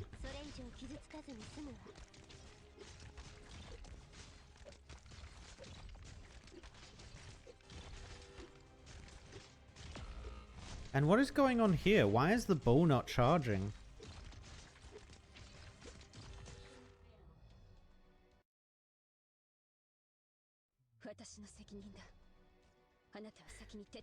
I'm getting the sense that the ball doesn't charge, or it gets its charge reduced because of that robot thing that was zapping it.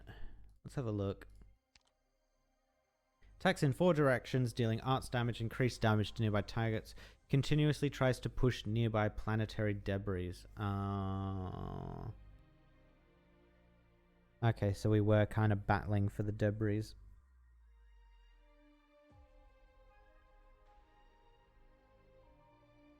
Okay, that's kind of annoying. Okay, so I think it's just these 2 units as part of this stage. So this thing is weak to magic. These are kind of weak to thingy. These are so strong. Why are they so strong?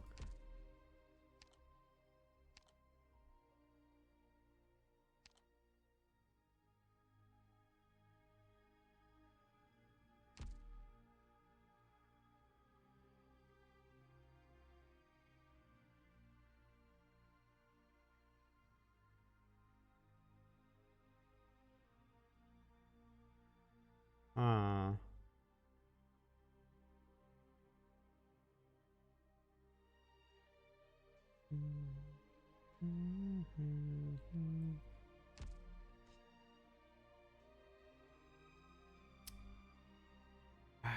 I don't think a freak works on this map.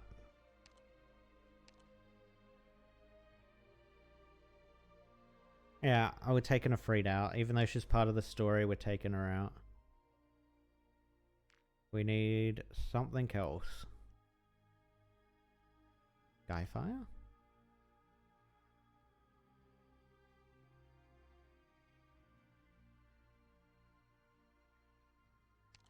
Or Dusk. Dusk is very expensive though. Actually, they're all very expensive. Oh my god, Dusk does so much more damage. Okay. We'll bring Dusk. This is a hard one.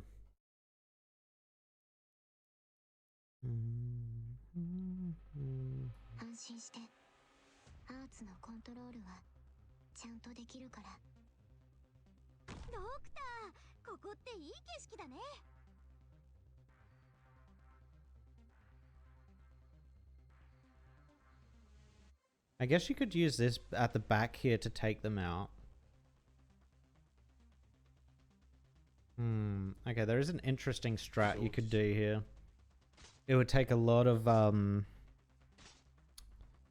you would have to have a lot of, quick redeploy people.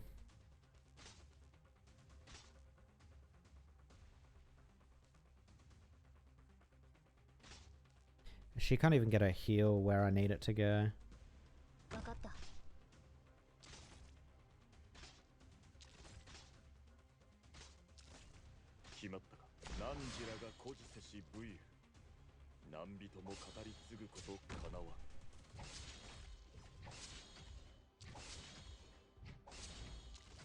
They just do so much damage. It's insane. Oh my god. But now we've got a healer here, and then we'll put Calzit here as well. Calzit can go back a little bit. Actually, you know what? He's probably never going to get hit. She can go all the way back here. Wait, is travel time a thing? I wonder if I put Calzit here, whether she'd get healed quicker.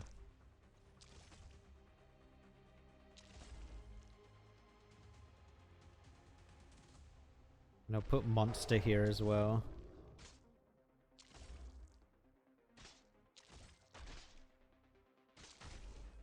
Alright. Okay. We're starting to do things.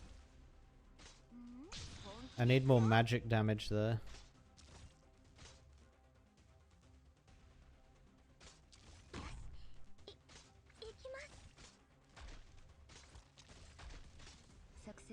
Go sicko mode, monster.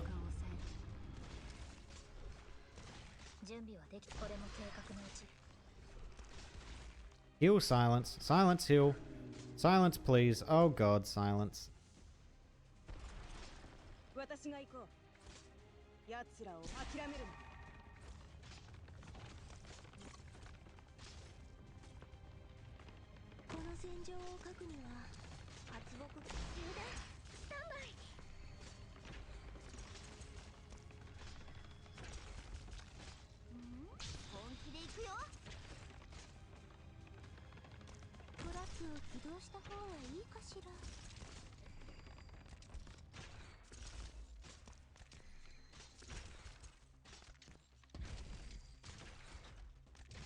Dude, these units are so strong. Wait, what?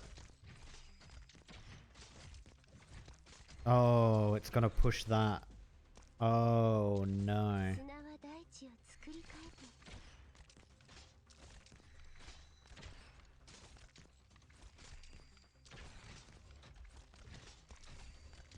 Oh, no. It's gonna go down here and then push that up. Actually, no, it shouldn't matter. No, we should still be fine.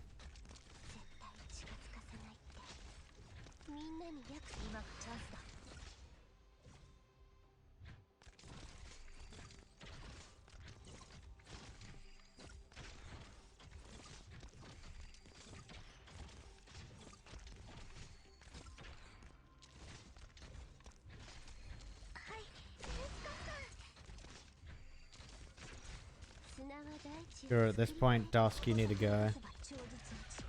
No, you attacked the wrong way. What are you doing? Get Monster out there.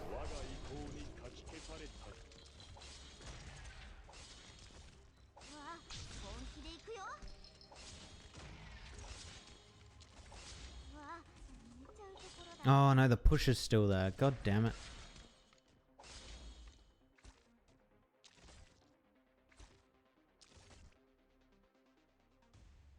Guess we could do this just to try and thin the herd a little bit before it gets to me.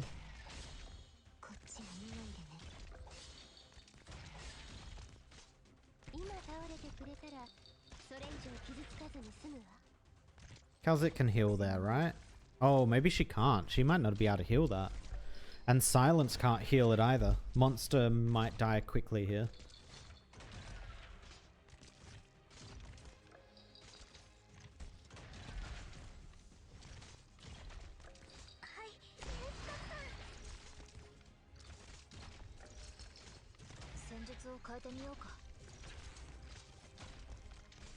Seem to be doing alright. Okay.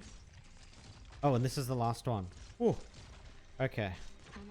No, you can stop attacking that.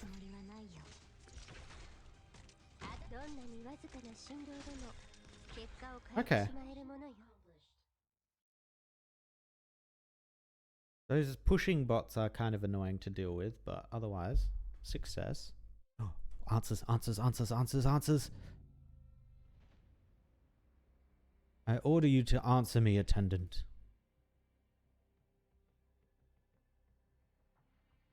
Attendant?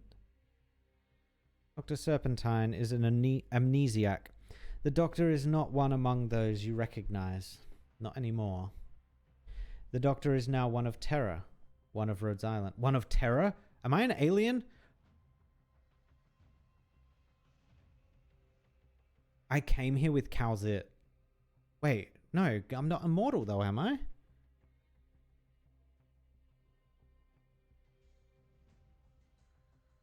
Oh shit, wait, is this the... Oh my god. Is this leading into Enfield? This is properly leading into Enfield. So Enfield has the Administrator, right? And the whole thing we've seen in the trailers and everything about that is the Administrator goes into a sarcophagus and sleeps until something goes wrong with the world, and then they're woken up to rectify that wrong, right? And the Administrator has an attendant that looks like Calzit.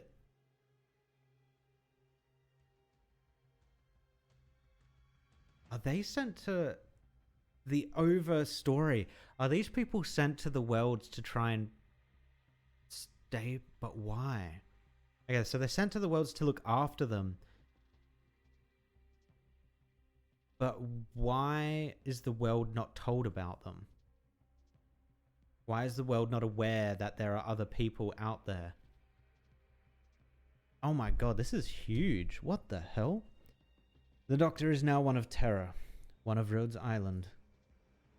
And we have experienced a great deal together. Up to this very day. Rhodes Island. Rhodes Island, I see. Fine, then, amnesiac. So why did not you relate everything once again to this Doctor? Oh, yeah, Calzit, why didn't you tell me? Why didn't you tell me? Ah, I see now. You've always had your doubts about this Doctor's true nature. You'd rather trust one relearning about the world when the alternative is to recover a stretch of memories you deem unreliable. Yes, quite understandable. None of what's happened on the ground can be forgery, and if there had been sufficient intervention, Terra wouldn't be in the state it is now. None of what's happened on the ground can be forgery. And if there had been sufficient intervention...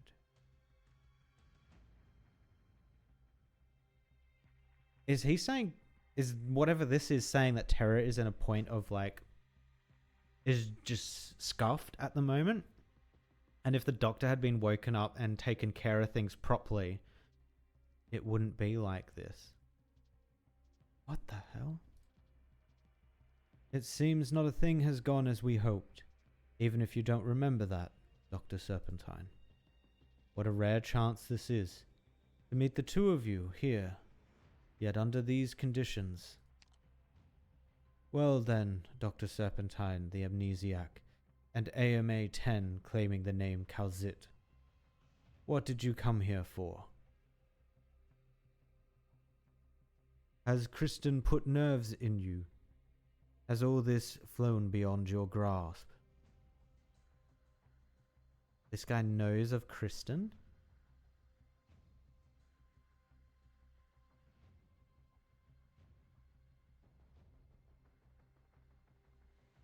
Level discussions start with self-introductions. I am a devised personality simulation. For tens of thousands of years I have guarded this dark hall and the ice-cold bodies of hundreds of thousands of our people. Do these all have people in them?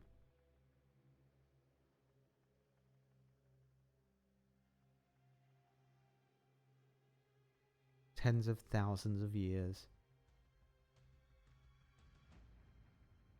I once was our last hope, a pessimistic attempt, a synonym for nihilism. But right now, perhaps to your insignificantly minuscule too, I am the accessory to and the invisible hand behind Kristen's manned plan. I am the preserver with a foot in the grave. Revere all that lies before you. I am the dying of civilization itself.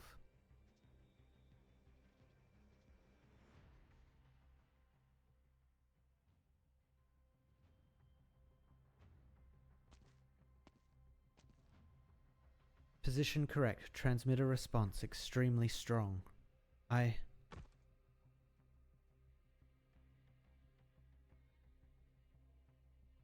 Director Yara, why are you here? You made it here by my blessing. Such is life.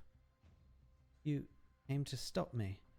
You haven't let go of that weapon I gave you. I'm delighted. It doesn't seem like you're here on some hot-heated impulse either. Correct. This is your very last chance, child. Withdraw or continue.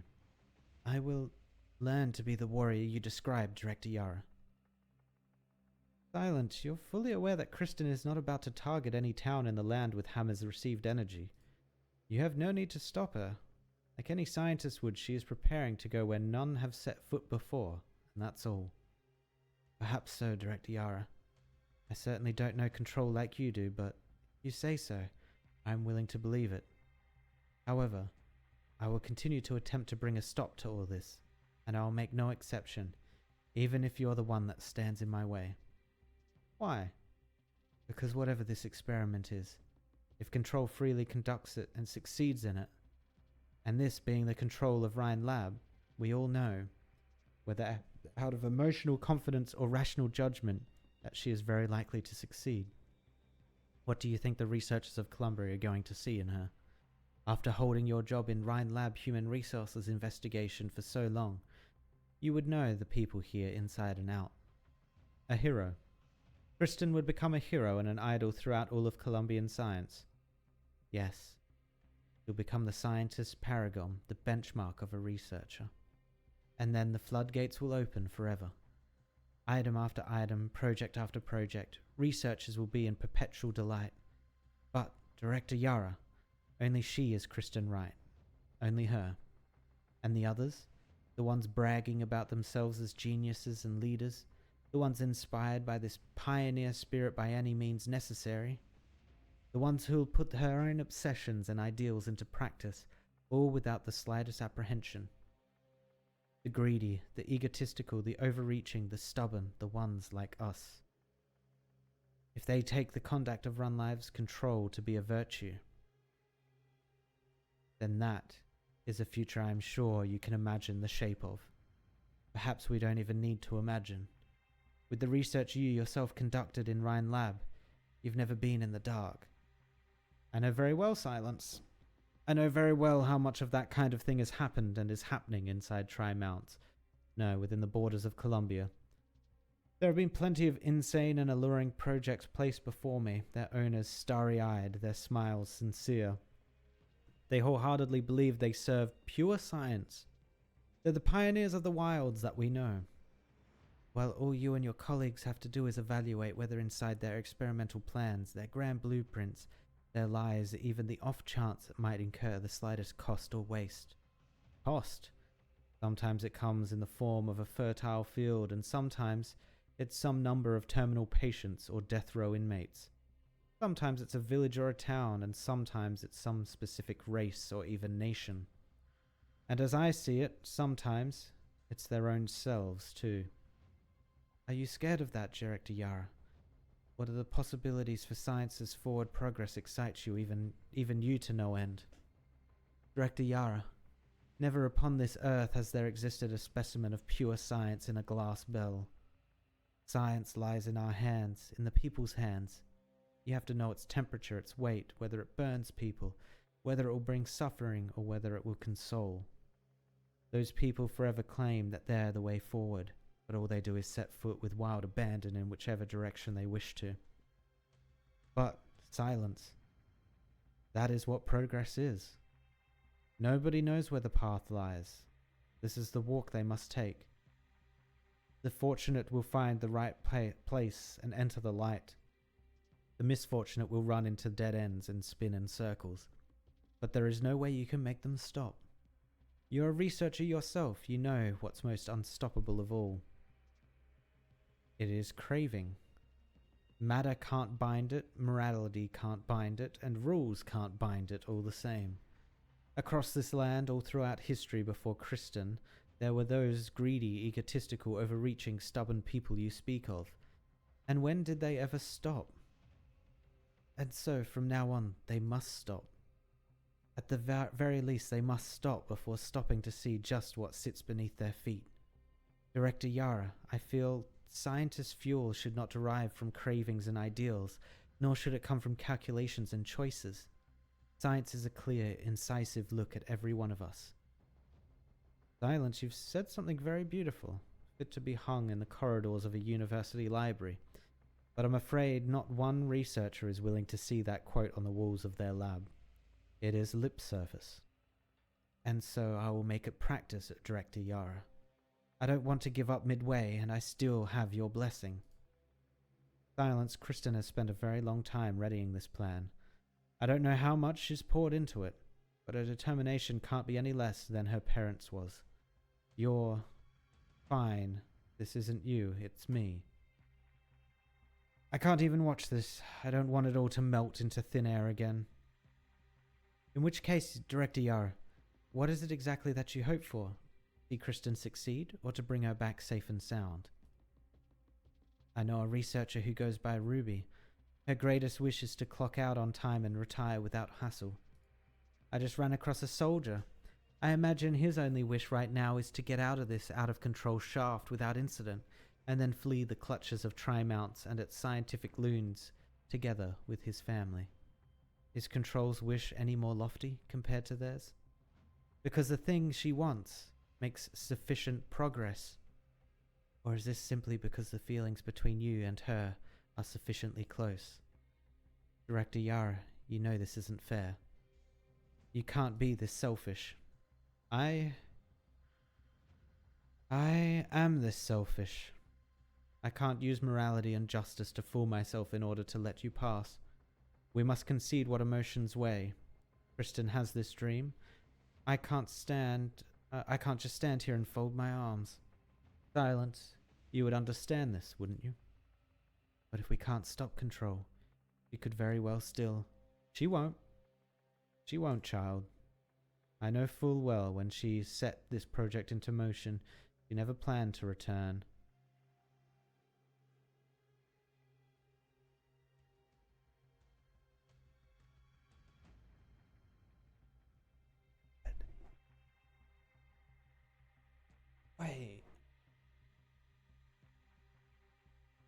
Wait, is that why Mule's... Oh no.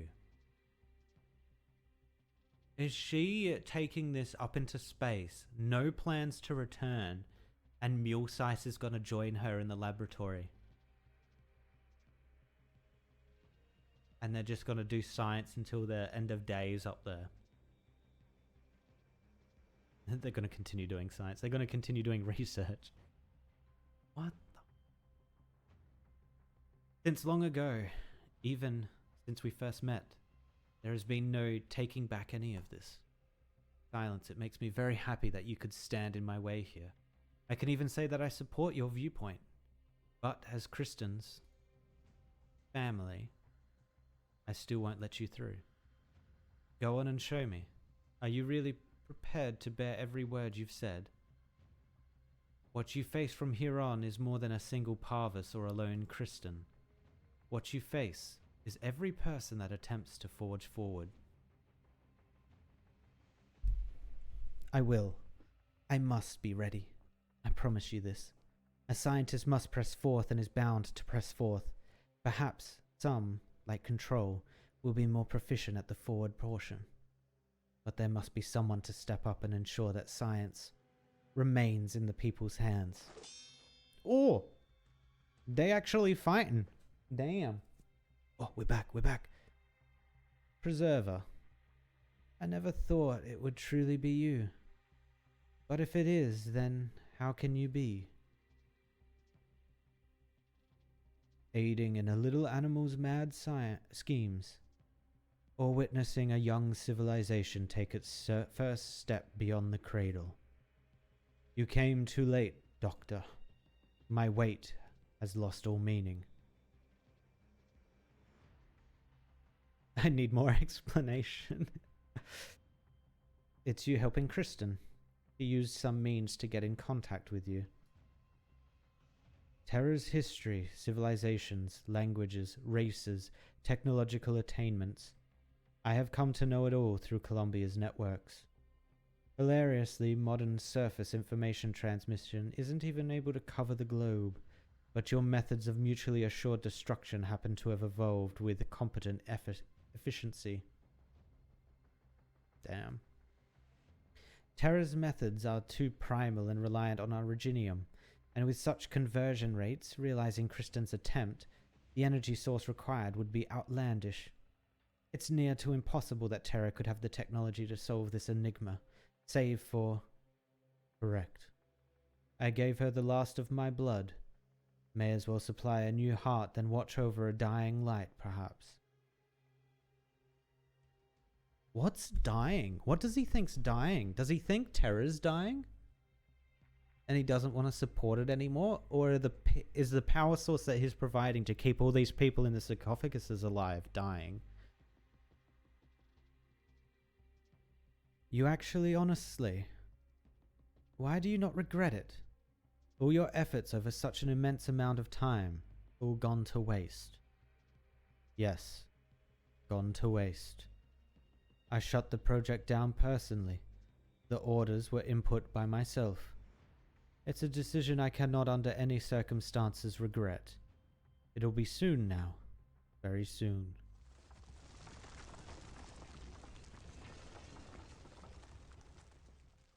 A giant tremor ripples out from somewhere far away. The lights within this subterranean space give a few flickers. This being, calling itself the Preserver, falls silent for a while, then seems to let out a deep breath. What's going on? It's only an infant's curious glance. Yet what obstructions is it tasked to overcome?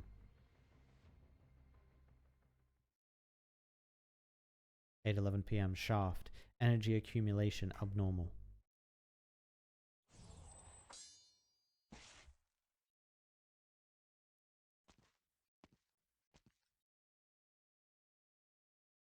That Rhodes Island Corporation has trained you well. Can you still lift your arms? I'm fine. What about yours? Relax. I buy my health insurance. Are we going to keep doing this? You're still going to block my way? Yes. Alright, let's keep at it. Wait, something's not right. The temperature. Even if the shaft's preparing to fire, the temperature here shouldn't have risen this high. The army has cut off practically every power source in an effort to stop it charging, including every security alarm and control system. Those morons. Quick, we have to get out of here. There are still some troops stationed up above, Director Yara.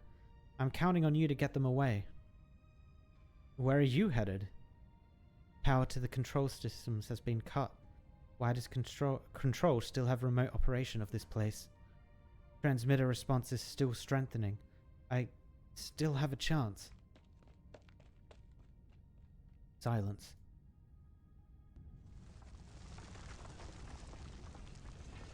A heatwave rushes with a burn past Yara's face. The Liberi researcher she'd never paid particular mind to before now continues straight inward, running deeper into the shaft's layers. Yara is suddenly struck by a feeling that there is nothing, not one thing, that could get in that silhouette's way. Perhaps she really can make good on what she promised herself. She imagines, come that time, that maybe she can be of a little help.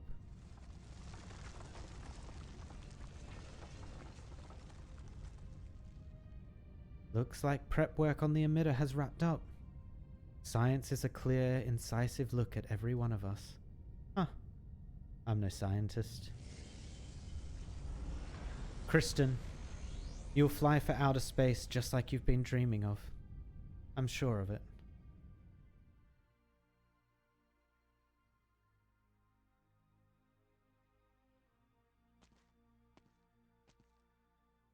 Nasty, couldn't you choose some place with a better view? At what point can you finally stop ragging on me? When I went to observe in Lithanian, I once saw a local fireworks show. They invited the best composers just to write for the occasion. As the first firework went off, all the musicians started playing in unison. That, my, that was a scene of beauty. Your figures of speech are too deficient. Lithanians wouldn't like you. True and true, but still, we're here today in Trimount seeing a sight that glitters just as gold. a ring floating in the air, drone bullets drawing out raindrops of pure light, splashes of sparks off armor plating. Just as good as fireworks show. Looking at the clock, it's about time for the climax of the performance. Here comes the thrilling, stirring Forzando.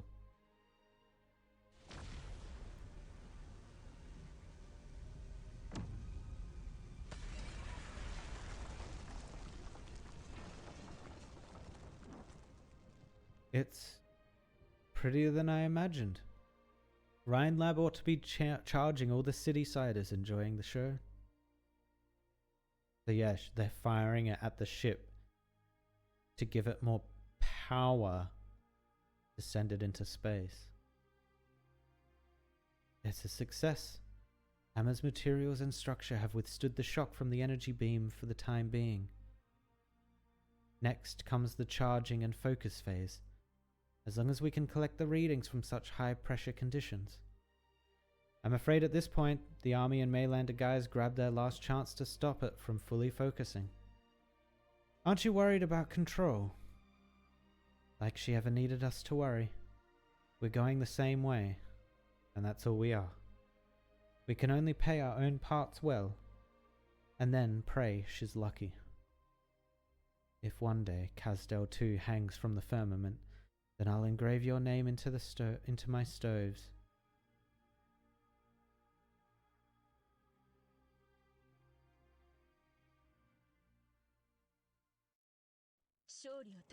Oh my god. Oh my god. This story is sick. Oh boy.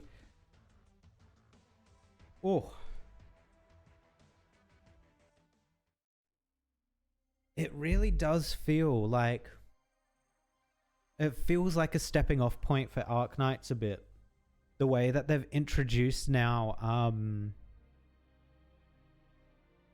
introduced this kind of idea that Calzit and the Doctor have come from outer space is what I think they're trying to say. I'm not sure that's what they're trying to say.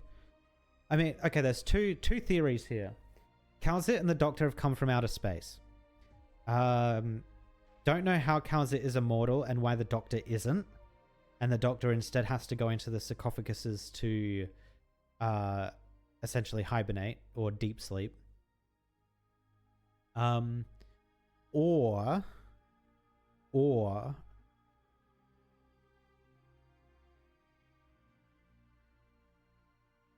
Terra was an incredibly advanced world. Incredibly advanced. Like, they had to create the sarcophagus, they had to create this robot thing that we're talking to. They had to be able to have the science to be able to create an immortal being in Calzit.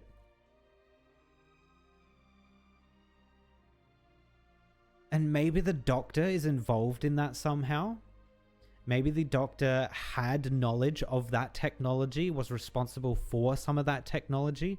The creation possibly even of Calzit, maybe. And then once they're... Oh. And they did the same chain of guardianship, right? So the Doctor was put in the sarcophagus, brought back when things got bad, then put in the sarcophagus once it was resolved. If the last thing the Doctor tried to resolve didn't work out, and technology was wiped off of Terra, and they had to go back, and whatever it is that happened caused the Originium, it caused the catastrophes, and things just went to shit. And they decided, Calzit and the Doctor, to just be like, alright, we cannot do anything at this point. You need to go back into the sarcophagus, and we will call on you again in the future when we think there is a turning point. And then Calzit has gone back, gotten the Doctor. Although the Doctor was awake, right? The Doctor was put in the sarcophagus to heal.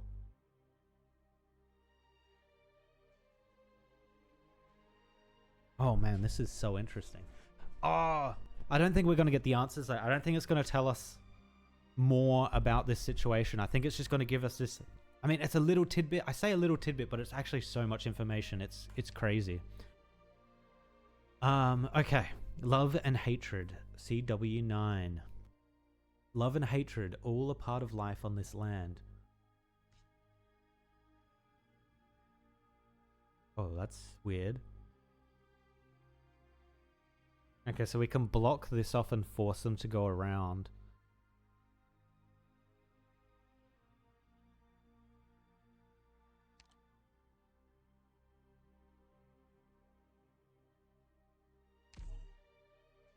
Wow. Wow, wow, wow, wow, wow. Wow, wow, wow, wow, wow. Wow, wow, wow, wow, wow. Oh shit, here we go. Once upon the land, there was no meaning in looking up. There was nothing worth looking at up there, nothing worth exploring. That place was the domain of those who indulged in fantasies, those with their heads in the clouds. But now, each and every person lifts their heads, looking up at the beam of light connecting heaven and earth, looking up at the once untouchable sky. It's cool. Among the stars within the artificial constructs that appear so small before the torrent of light, bruise the human ambition of this current epoch.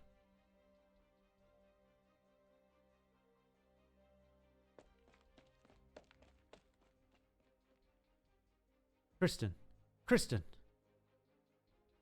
Sure enough, you set this plan into motion a long time ago. Everything you did for the DoD was a fancy show. Huh.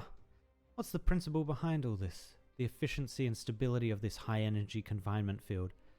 Never heard of anything like that before. If I recall correctly, you boasted that you were the foremost expert in high-energy physics when you joined Ryan. One of the foremost experts. My god. You should thank your lucky stars, Saria, that there's nobody like Kristen in your field. It's just not fair, and yet she doesn't even bother to publish these results. The hammer is currently charging. According to the military's Horizon Arc project, once the charging phase is complete, all of this energy will be focused and undergo excitation a second time to deliver powerful wide-area strikes. Nah, it's an engine. Sure. How much longer will it take? Kristen turned the project dossiers into scrap paper. All I can say is, it won't be long now. This is our last chance to stop it, as well as our last chance to stop her. What are you still standing around slack-jawed for, Ferdinand? Time isn't on our side. Saria, take a look at the decitometer over there. The needle seems to be fluctuating a lot. No, I'm not talking about the needle. The wobbling is a normal phenomenon of high-energy confinement fields. I'm talking about the unit of measurement. You could take a guess how many times larger this unit is than the one on the instruments in my lab. The energy absorbed just now is enough to power every single one of Columbia's nomadic cities for at least 6 months. And it's showing no signs of stopping. And we're now in the center of the laboratory carrying this tremendous amount of energy. Even if Nasty is a genius, she can't create a receptacle that stores energy in amounts beyond the realm of cognition. In other words, no matter what direction it ultimately focuses the energy in, once the second-degree excitation begins, this lab won't be safe from the consequences. Her end goal has never changed. If her ultimate goal is the sky, and the sky can only be contested with this amount of energy, what exactly is up there? That's none of my concern. All I know is this is a reckless experiment, and it's doomed to fail. Saria, there's nothing stopping you from packing your bags, finding a nice hillside with a great view, and enjoying a drink while you watch this fireworks show that may well go down in the annals of Columbian history. That isn't going to happen. What about you? You were never the risk-taking type. Me. Looks like my old friends are coming, and they'll be here sooner than expected. You're right, though. I'm not taking any chances. The technical manual has the location of the escape pod, and I know where it is. I'm not particularly interested in seeing the one who fired me, and it's not like you need my help. An opportunity to document high-energy physics phenomena of this magnitude is rare, and I don't intend to pass it up. Maybe you'll see a new paper from me in the journals next quarter. I promise, it'll be error-defining. Unlike Kristen, I don't tie all my intellect to my personal grievances. The fact that she's consigning all this knowledge to the grave, knowledge that could transform Terra's entire academic landscape, that's something I can't abide. Do what you need to, Saria. We don't have much time. Stay safe. Ferdinand. Been a while, Colonel. I'm not surprised you survived, but if I were in your shoes, I'd pretend to be dead. Get the hell out of Dodge. Go to Victoria or Lethanian. With your skills, you can always pick up a teaching job. I didn't expect to hear those words coming from you. Let me say this one more time, Ferdinand. It's over. I've already spoken with the Vice President. The DoD's defeat is absolute. As for whether or not this whole situation can be salvaged, or who controls my fate, I actually don't care that much anymore. Let's save some dignity for each other, Ferdinand. Get out of here and I'll save a crossbow bolt for myself. Huh. What was that? Sorry, my mind wandered for a second here. Also, you're blocking the radiometer display. This shaft here runs a lot deeper than I expected. I'm afraid the military simply failed to fully understand its structure. Right here is where the transmitter's response is the strongest.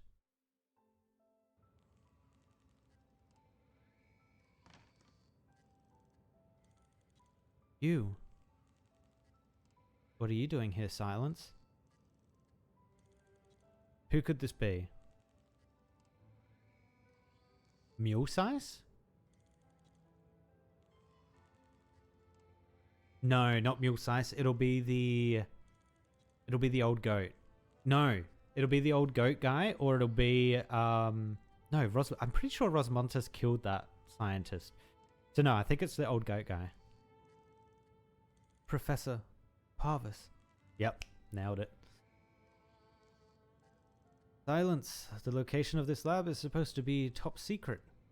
How did you manage to find your way here?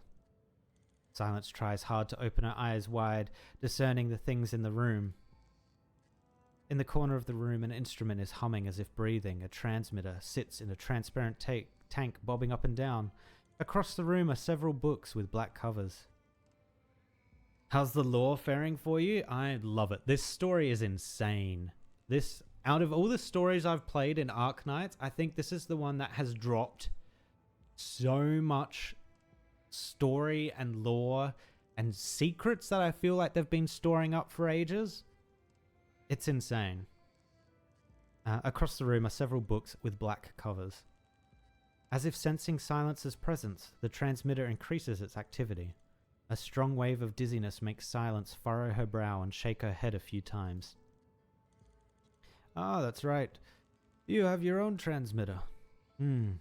These reactive tendencies. You injected yourself with the transmitter. Though I'm not surprised. Does it cause you occasional discomfort? An entirely normal response. I also have it inside my body. It can be quite overwhelming for an old man like myself, but it shouldn't be a problem for you youths. Still, this is the only way to better control the reaction process. Don't worry, once this experiment is over, the long-distance intertwining properties of this batch of transmitter will be lost, and they won't affect the long-term health of the injected. What experiment?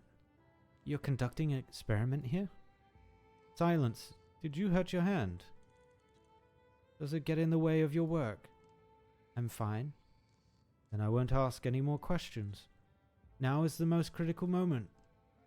That you found your way here might just be the help I've needed. I was just complaining about how much easier the data processing would be if you were here. Lately, I actually never mind. Tell me, what kind of experiment are you running? There has only ever been one area of research I've fully dedicated my energy to. Chimerism? Chimerism, okay. Precisely. This is the last question to be answered in Chimera research. But this is... Professor, what are all these documents? The text on them seems...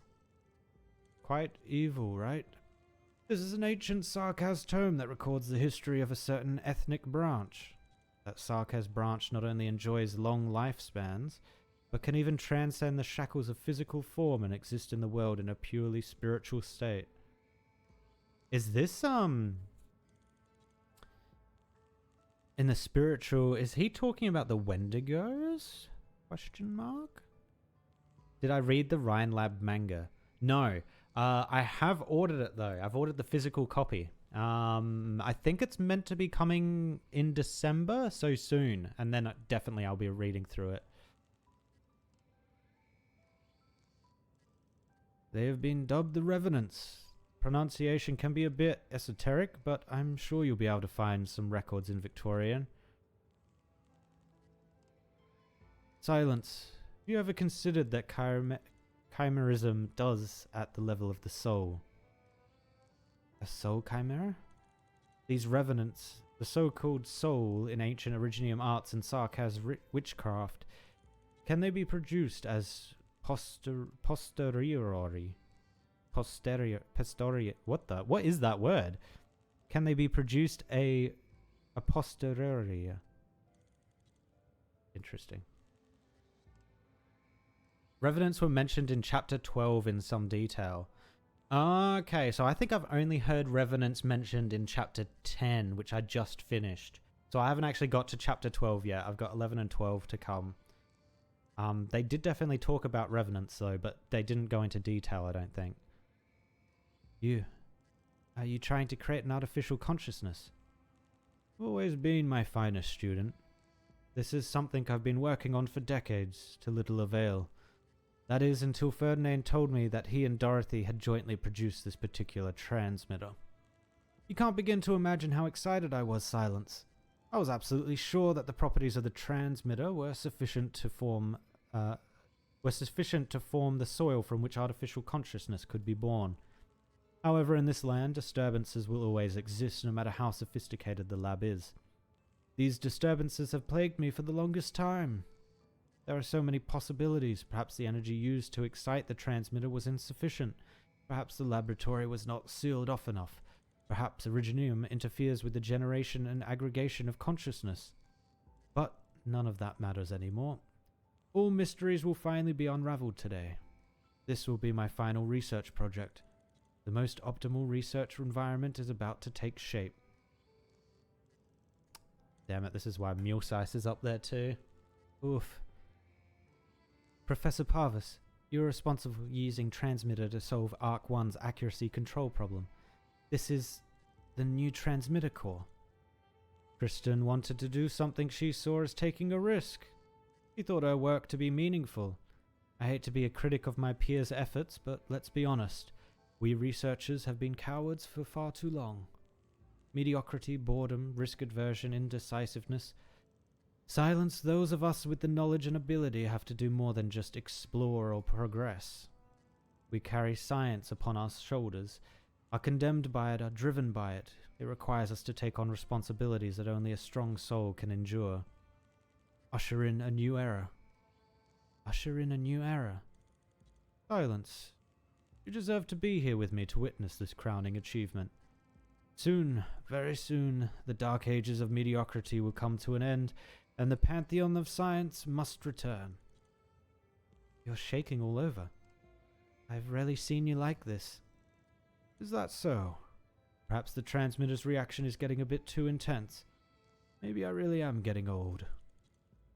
I'm sure you can relate with me, Silence. Yes, I can.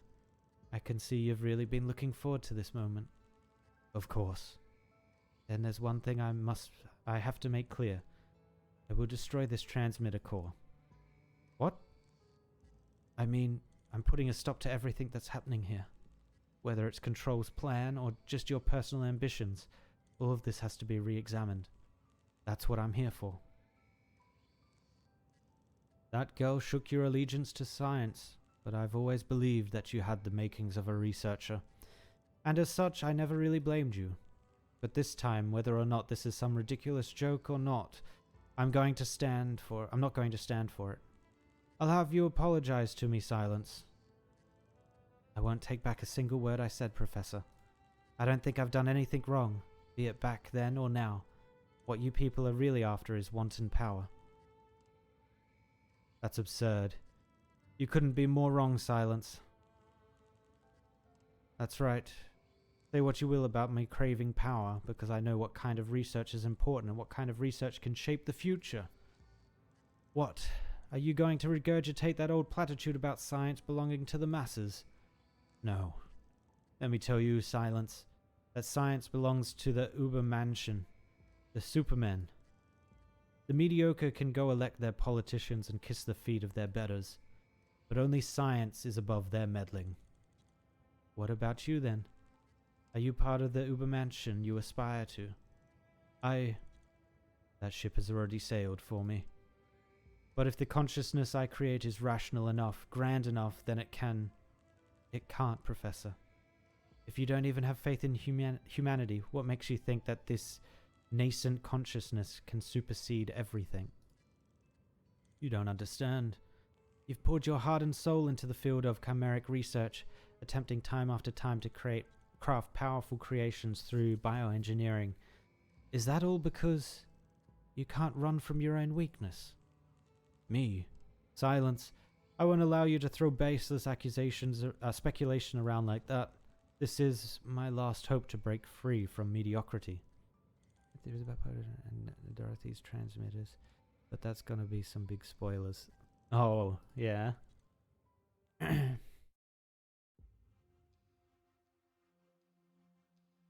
Well, Dorothy was trying to create the perfect world, right? Where no one would be hurt anymore.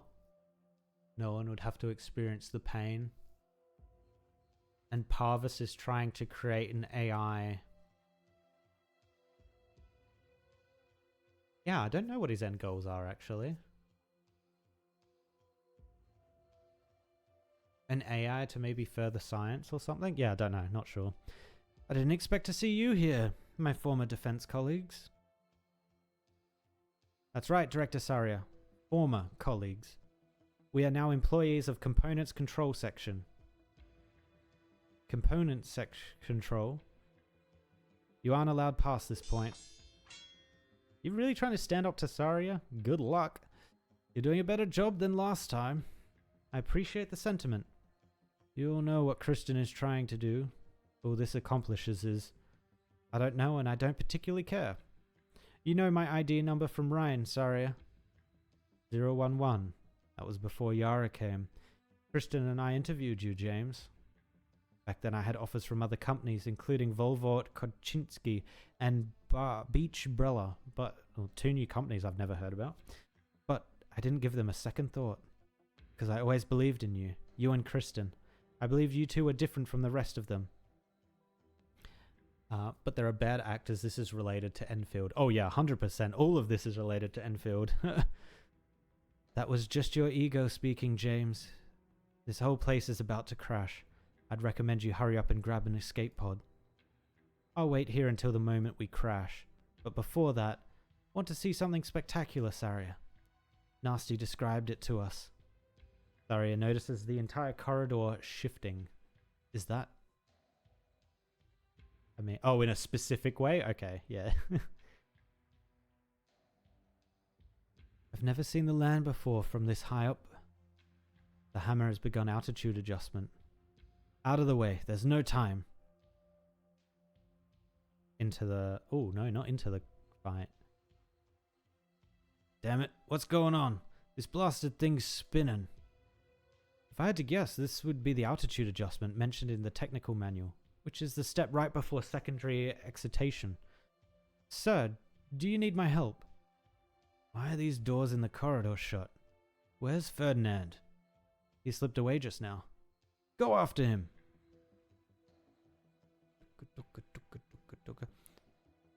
Actually, NC Point, did you manage to get into the Enfield test, technical test, whatever they called it? I watched like a very short bit of gameplay because I don't want too much spoiled for me. But in that short amount that I was watching it, it did look pretty good. It looked pretty damn good. Are there no defense systems here other than the partition doors in the corridor? If I had any say in it, this place would be stuffed full of power armor. Freeze, Ferdinand. Gotcha. I need you to leave me alone, Colonel. Every minute here is precious, and dealing with you would waste all my energy. I thought we were peas in a pod, Ferdinand. Sober rationalists who would weigh the pros and cons before making a decision. Looks like I had the wrong read on you. Come with us. The beam excitation reading is 1.22. A constant should be introduced here to re-normalize the entire formula. What the hell are you talking about? I'm laughing at you, Blake. What? No, and even if I did, I can't read Chinese. True, actually, yeah, that would stop you pretty much, wouldn't it? I found a streamer, a few viewers who did live translations. Oh, cool. Oh, nice. Dude, I can't wait. I'm hoping... My theory is they're waiting for global... they're waiting for this story arc on global to end. Which is what? 27th, I think it ends? 27th of November. They're waiting for that to end. And then I reckon we'll see a global technical test of Enfield. At least I'm hoping. I'm laughing at how pathetic you are. Your power, your medals, your rank in the DoD. You never lost sight of those. But now we're standing at an altitude that few have ever touched, surrounded on all sides by scientific miracles. Just by reaching our hands out, we're on the cusp of plucking new formula from these instruments. Take a good look. Here, all the honors and accolades you've clung to are so small, so insignificant. And what about Ryan Lab? Oh, what about Ryan Lab, Ferdinand? Haven't you been fixated on that? Let me make a correction. I've been fixated on what Ryan Lab represents. Ryan Lab is my toolbox, my ladder, my arm, but it is not my purpose. In case you've forgotten, I can proudly proclaim that I am one of the finest high-energy physicists in the land. No, in both the land and the skies. What I've been fixated on has always been science itself. Kristen. She created all of this and let it go to waste. A truly prodigal genius she is. And I envy her. But I also have to admit it's been an incredible ride. And so each and every second of my time is insanely valuable, and I can't afford to waste a moment with you. Listen to me, Ferdinand. Don't forget who you take orders from, and who gave you your new lease on life. Colonel, do you know how to stop a curious scientist? You either satisfy him or you kill him. Alright. Get it over with. Don't waste time. One last thing I'd like to remind you of, soldiers. The hammer will crash after reactivation, taking all of us with it. All this data might mean nothing to you, but your lives, I trust, are very important. If you want to know where the escape pods are, you shouldn't be in such a hurry. As for you, Blake, I'd save an extra bolt, either for yourself or the one you answer to. Doesn't matter to me. Just don't break my instruments.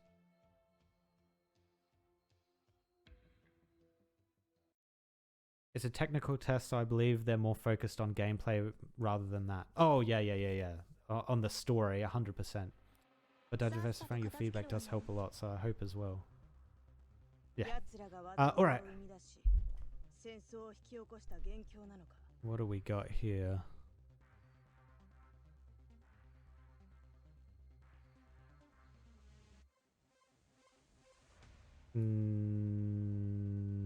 Okay. Oh no, because then they can go up there?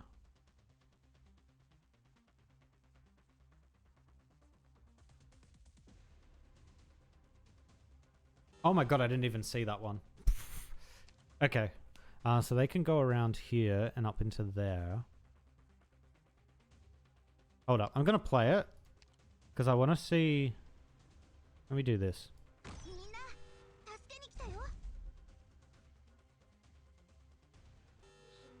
I was trying to see their pathing. It's a little confusing to me, this map.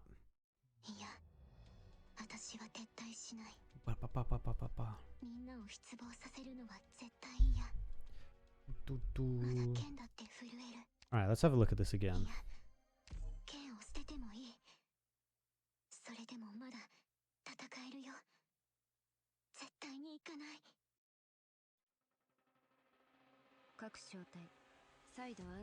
So I have a feeling the bullet is just going to go straight through.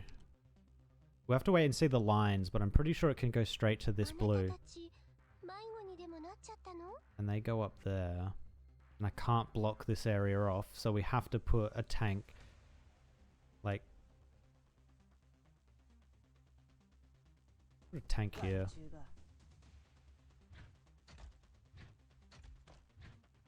Yes, this one goes straight through.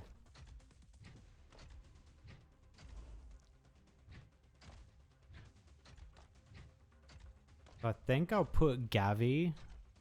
I'll put Gav on the up. Yeah, let's put Gav on the up.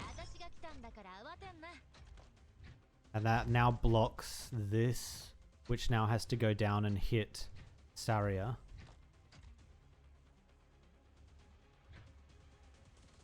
I think this works.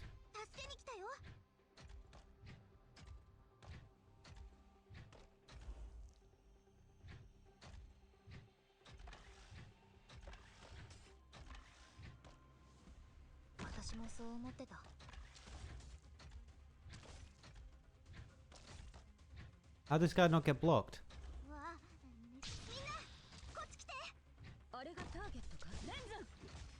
Oh my god. I'm guessing they're unblockable then.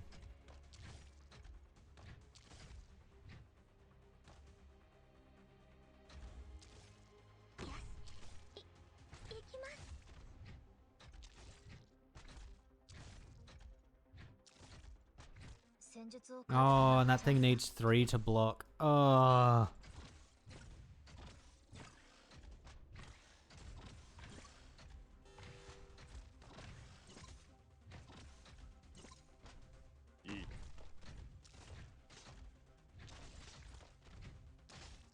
Why is she attacking slow? Okay. We need to figure out that top lane. That top lane, and we need to get more blockers on the bottom.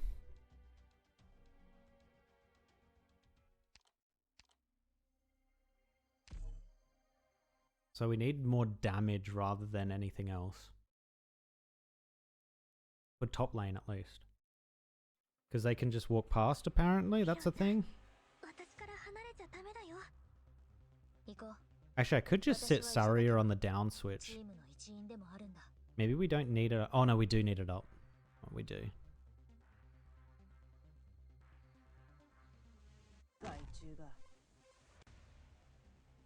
So I actually probably should have faced her up to get the buff when we sit on the up.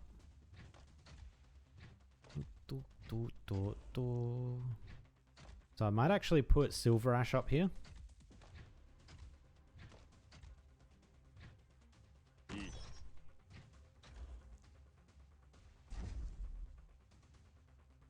Damn, that's cool.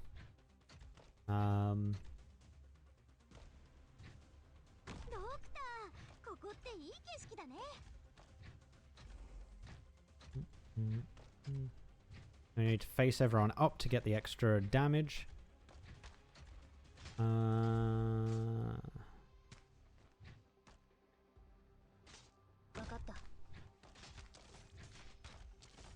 Doesn't have enough damage.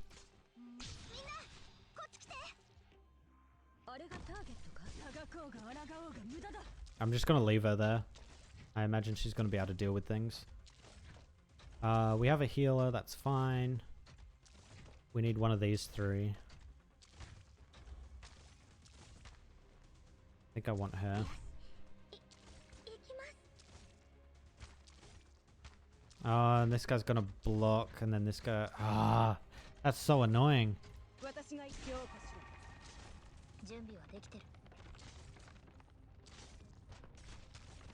Can we get a Gavi out?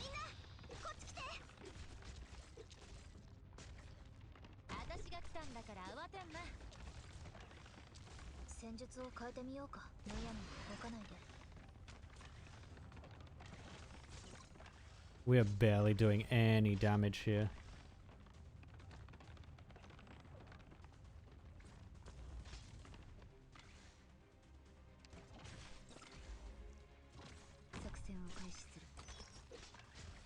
Okay, top lane seems to be figured out.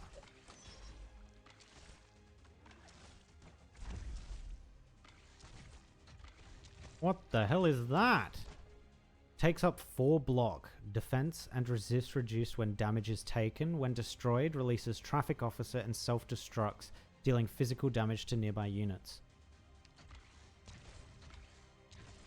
Okay. Oh my god, this thing still hasn't died yet.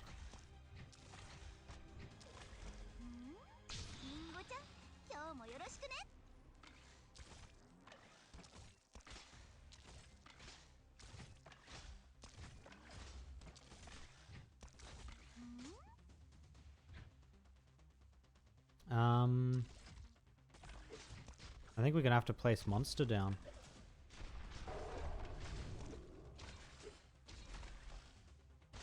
He just doesn't care.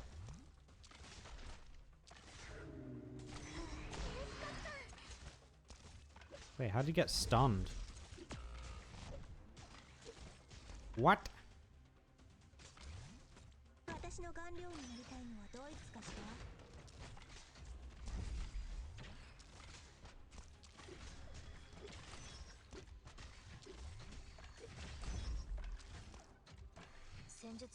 What the hell?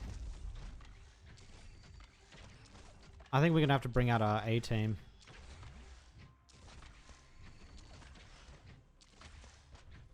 Yep, we're gonna have to bring out our A team. Whoop. Oi, oi, oi, oi, oi. Yeah, that's difficult. Is this the boss fight? Surely this isn't the boss fight, is it? Aren't those stages usually like red?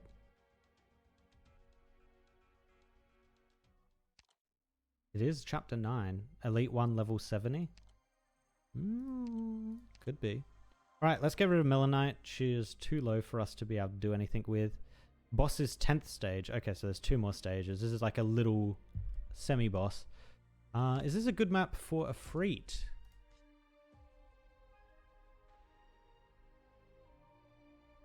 No. No, it's a terrible map for a Freet.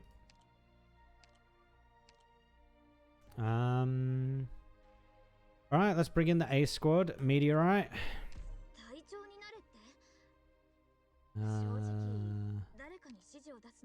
Texas.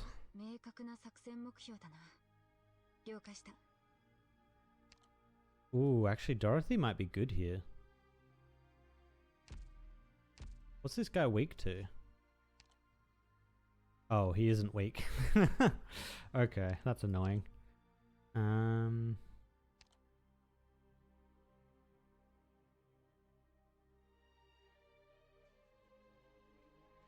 we want the bind or the damage? No, we want the damage.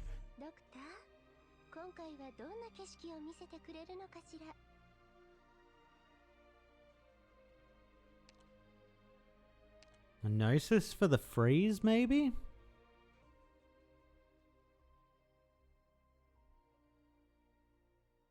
Unless this guy's immune to freeze.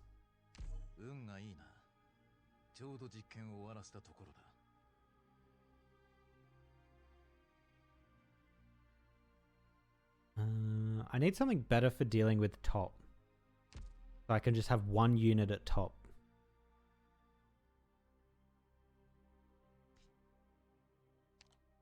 When attacking, temporarily reduces the operator's block by 1. If the operator is on a gravity switch, reduces their block to 0.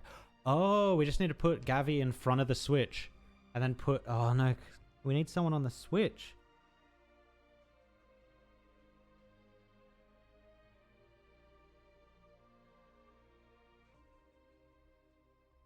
Oh, that's annoying.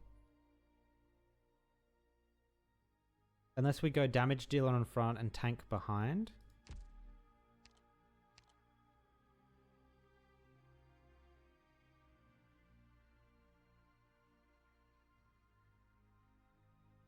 Okay, let's try this.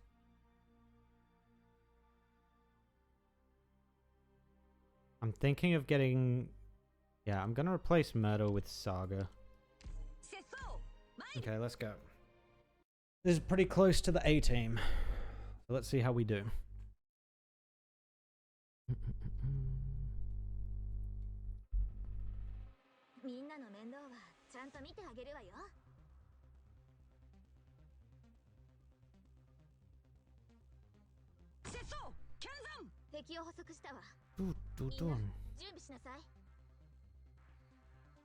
Actually, Saga would probably be good up on the up switch.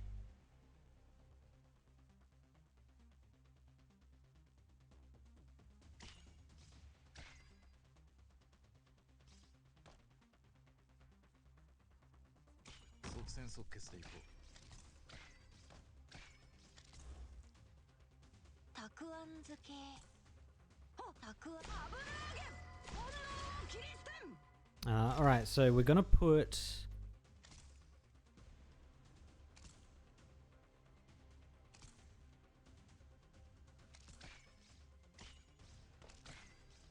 Actually, something that just attacks fast would be good on the up switch.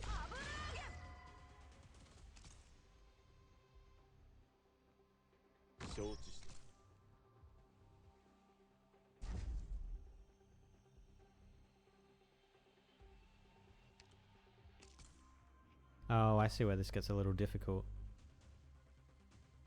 I guess just putting it sideways is fine. We don't need her attacking too fast. We're still gonna have to put something here, I'm pretty sure.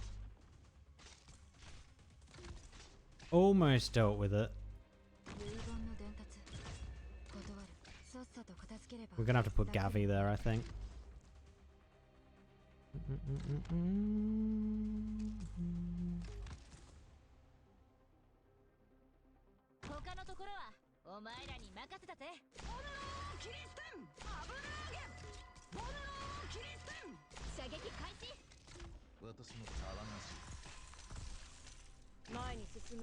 Oh, should have put it facing up.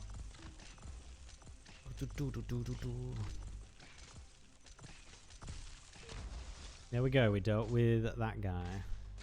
And then this guy should be dealt with. Alright, we got our top lane under control. What do we need? What do we need? We're gonna need monster.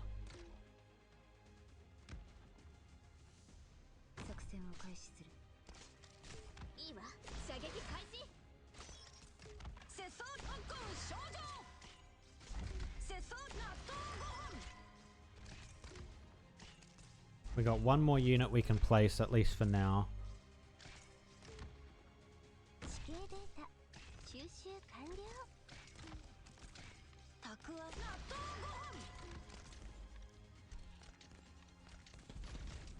No, it's the fucking dog.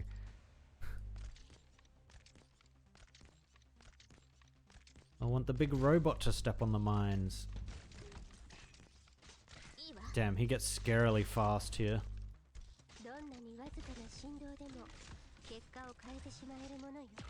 Dead.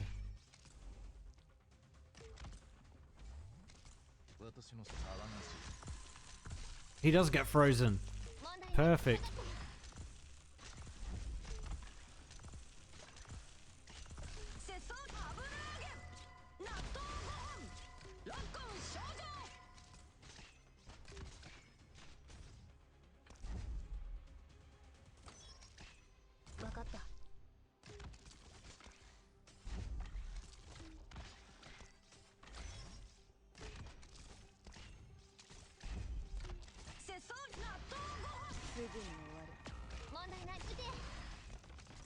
Oh, I didn't...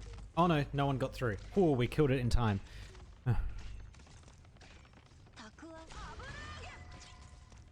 Yeah, maybe the bind is a good idea.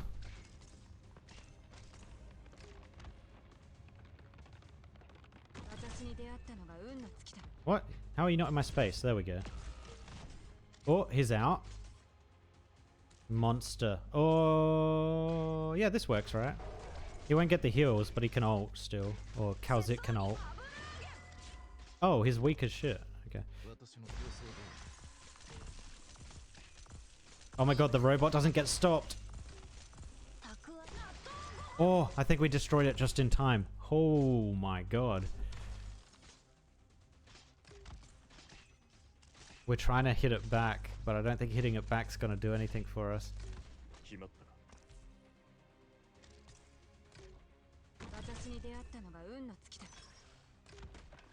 Oh, it's still gonna go through. Ah, I didn't do it quick enough. Ugh.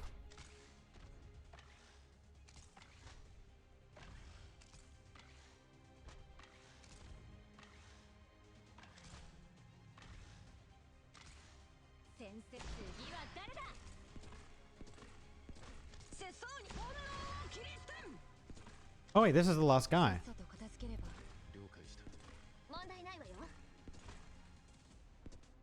You. You. Okay, so we passed the stage, but we didn't 3-star it.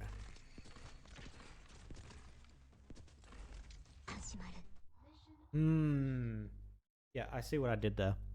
That would have been a 3-star if I noticed that the ball had been moved by the little robots that push the balls. You. I've been memorizing the basic structures of the central nervous system lately, over and over again, from top to bottom. Isn't that one of the assignments they give you in the intro biology course? Yes, one of the absolute fundamentals. If I were to ask this question to any of my students, should they be stumped for even a second, I would drop their grade down to a C. But these days, I haven't been able to recite it from memory, not even a single time. Oh, he's becoming forgetful. I keep stopping part way, keep forgetting. Keep starting from the top, going around in circles. Every morning I sit from 5 to 7 at the breakfast restaurant across from Rhine headquarters, and I give it my best shot.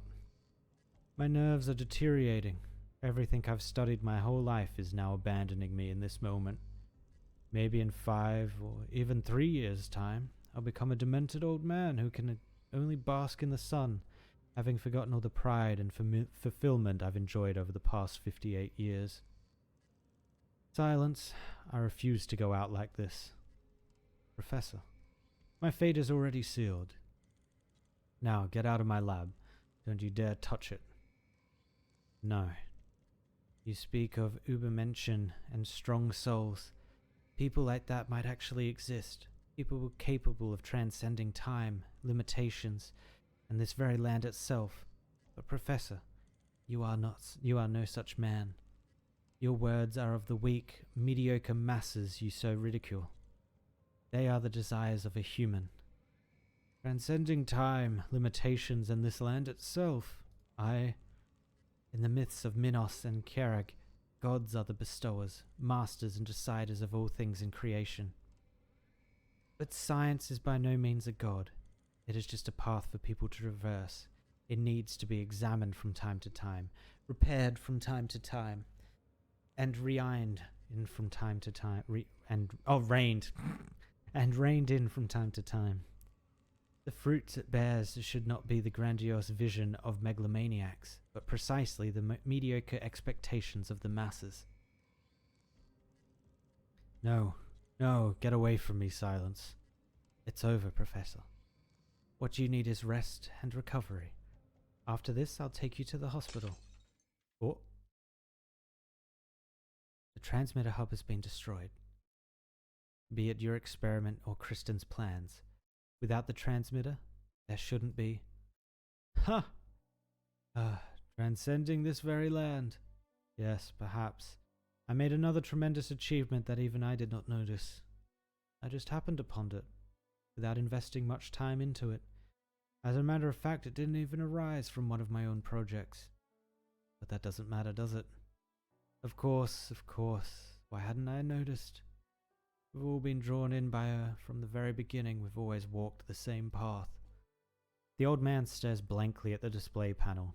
On the monitoring screen, the giant man-made ring suspended atop the sky's zenith is illuminated by the beam of energy gathering within it a majestic platinum. Perhaps because the transmitter hub was destroyed, or perhaps because the scouring of the beam was too intense, the hammer starts to shake slightly. Why has the transmitter signal not stopped? Let me ask you, Silence. If you have no way of becoming a leader, then what shame is there in being a follower? If I admit my weakness and indecisiveness, then It is a perfectly valid option for me to follow a truly strong soul, is it not? This was meant to be my backup plan, but now... What are you doing? Oh, is he becoming the transmitter? He's going to sacrifice himself to keep the signal going? I've suffered mediocrity for too long. I can still catch up to her. She too must shine. All my hard work, all of my pursuits must have a meaning. At least this is much better than becoming a vegetative old man. The energy density is already sufficient as long as... Professor, Parvus, what are you doing? Silence feels the transmitter's influence on her fading at the same time. The consciousness of the elderly Caprine in front of her is rapidly dissipating.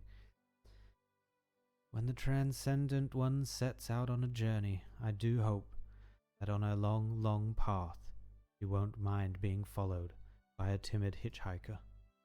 At least I can become a part. Silence, look.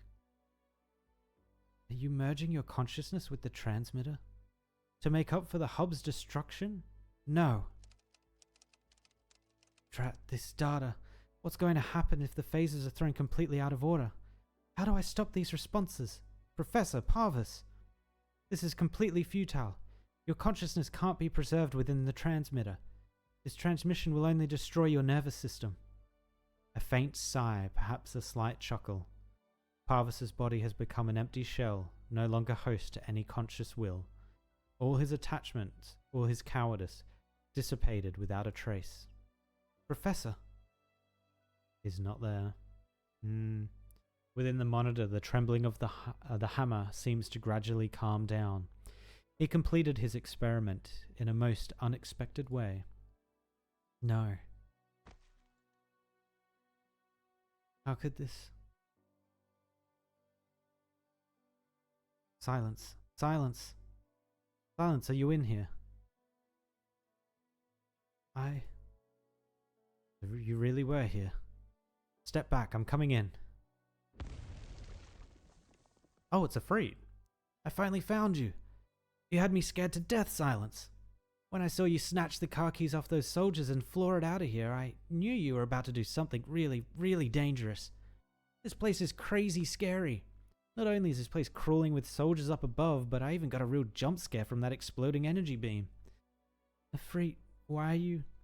To save you, of course, duh. Did you think I learned how to drive? A real shame you didn't get to see my mad skills. With my driving skills, I might even get bumped up to elite op. What's wrong, Silence? Why is Parvus here?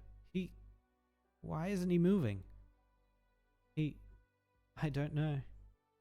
In the end, he achieved his goal. On the other hand, I haven't really achieved anything. I was thinking, had I been more decisive, had I been more determined?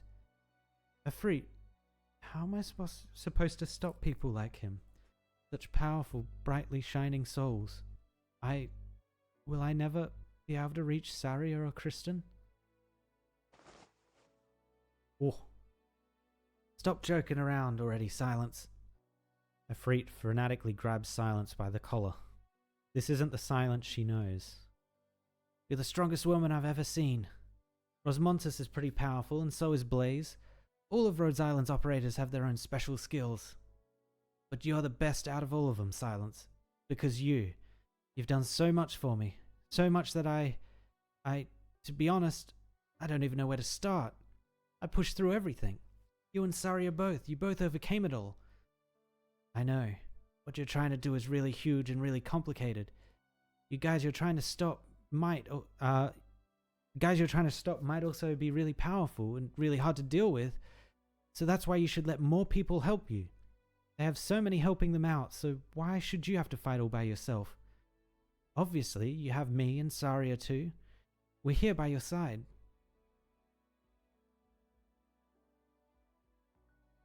Damn, Afreet. Showing some maturity. Silence looks at the kid in front of her. Compared to 3 years ago, her complexion is much more robust. Her body is also stronger and her entire being brims with vitality. The girl's health is a product of her own efforts. It's just, when did she get so tall? Exactly. She's matured. She's a year away from becoming an elite op, man. You're right. I need to get ready. I have to keep going. And you, it's because of you.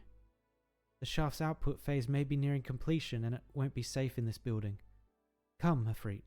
Let's get out of here. Also, someone's waiting for us to pick her up. Rosmontes? Someone's waiting for us to pick her up. Oh! Yes, more lore. As rudimentary a toy as it may be, the spear of a secondary civilization breaking through the sky for the first time was enough to render this nascent world dumbfounded. Maybe the spear of a secondary civilization. Dr. Serpentine, regardless of how you see yourself today, you will find you need to hear the truth I speak. I chose to forsake my duty. I chose to forsake these lives that I have overseen for nigh immemorial eons. They are your kin, and thus you have the right to know. That is all. My kin? It's been too long. Are the shadows of that civilization still deep within your memories, Dr. Serpentine? Have any fragments floated to the surface? Are the shadows of that civilization? There was a civilization beforehand. Have there any fragments floated to the surface?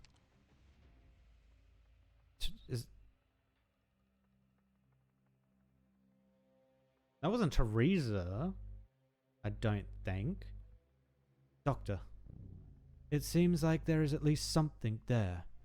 In any case, there is no point in rehashing the grand visions of the past. Just use your imagination, according to whatever impressions still remain. But regardless of what you remember, we ended up with far few survivors than you might imagine. From great desperation was the Preserver Project born. Special life support devices, unshakable underground fortresses. When the calamities receded, they would be the seeds of new life. Okay, this is sounding more like my initial theory. Okay, so then it doesn't sound like they're spacefaring. It sounds like Calzit and the Doctor are from a time when civilization was like super advanced. And what he's saying now, the fortresses, the calamities receded and all that, that sounds like the civilization had a mad situation, a mutually assured destruction situation, and they ended up killing everyone and destroying the world essentially. And these guys went into hibernation. But destruction came, sooner and more overwhelming than anyone could have anticipated. Though at that time, people had already come up with certain methods. Most of them failed to understand, including she who stands behind you, let alone the blank slate that is you. We were born out of desperation and not fully prepared. A pure, advanced AI would only increase the risk. The one person made the ultimate sacrifice.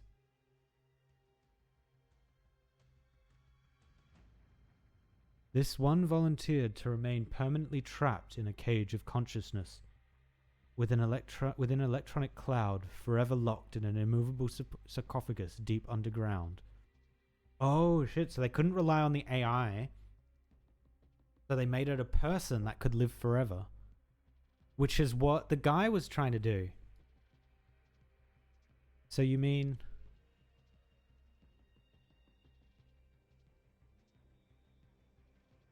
yeah, I guess me. Correct. But none of them will ever wake up again. Wait, why can they not wake up but I can? They lost that ability long ago. Even though you have no memory of who you are, you feel... sorry, this isn't him speaking. Even though you have no memory of who you are, you feel a part of your body spasm violently. A dull pain travels from your heart to the palm of your hand. For a moment, the name of this emotion eludes you. Your daily life at Rhodes Island often making you forget the quandary at the core of your existence. Kin. Doctor? Calzit hesitates to speak. You want her to say something to comfort you. You want her to be as omniscient as she always has been in the past, offering you solutions, answering the questions you've always had. But you see only doubt and sorrow in her eyes. Sorrow is an uncommon emotion for her, even less so if that sorrow is for your sake. If you came here only to stop Kristen, turn and leave. Nothing is going to stop us, even if the meaning of her death is itself but a gamble. I've already made up my mind. The memory bereft, Dr. Serpentine and AMA 10. Who has managed to survive to this point? If you have no other responses, then we have nothing more to say.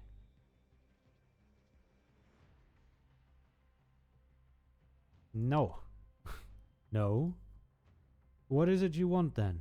Do you wish to recover your memories and the truth, or do you insist on stopping Kristen? You can't accomplish any of it. Your amnesia is hardly so simple. You are just being pushed along numbly, thinking you've acquired faith and new ideals. Ignorant hope is but the harbinger of despair, something we know so very well. Why not enjoy your hard-fought, renewed lease on life and instead insist on broaching the truth? Do you really know anything about this land? The threat from the ocean grows day by day, while the mighty Igerian civilization remains arrogant as ever. They might be powerful now, but they still underestimate the ocean.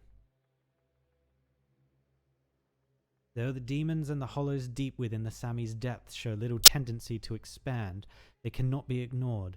They are like cracks entrenched deep within the ice, presaging a collapse that may occur at any time. But these are only the fringes beyond civilization's soil. They were never the immediate cause of our slain future. Inequality and prejudice, war and strife, the people are far from understanding the value of unity, are fundamentally unable to set aside differences and old grudges to talk about peace in the future.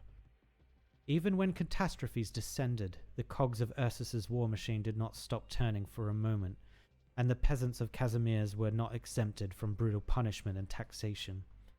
Unity is an external dilemma. Even today there are those who cry for the wars of old, yet refuse to face the suffering as well as those who died in vain. They may not even be able to see these words. It's too soon. They are still too weak. A few lucid individuals do not represent the entire nation. Columbia will soon seize their desired advantages from Kristen, expand their appetite, and extend their hypocritical forks and knives towards Bolivar, Sami, and Sargon. What Kristen did is a far cry from the feat of strength scoping out the future of humanity.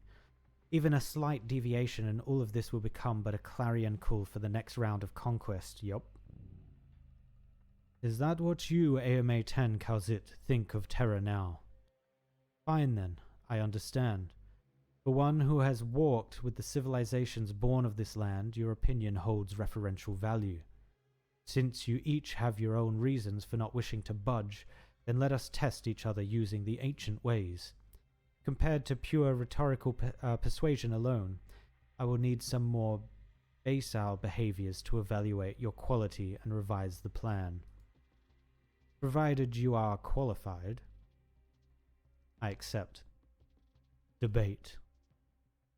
Debate. Allow me to explain in advance that the things you've brought up are not outside my knowledge. Through Columbia's databases I have heard of this history, but I must reassess whether the two of you have the qualifications and the ability to warrant discussing larger plans together. Whether or not terror can remain in the hands of people like you, whether you have the right to debate the future. The time Kristen spent here with me goes beyond language. Hold on, you two. We're about to begin.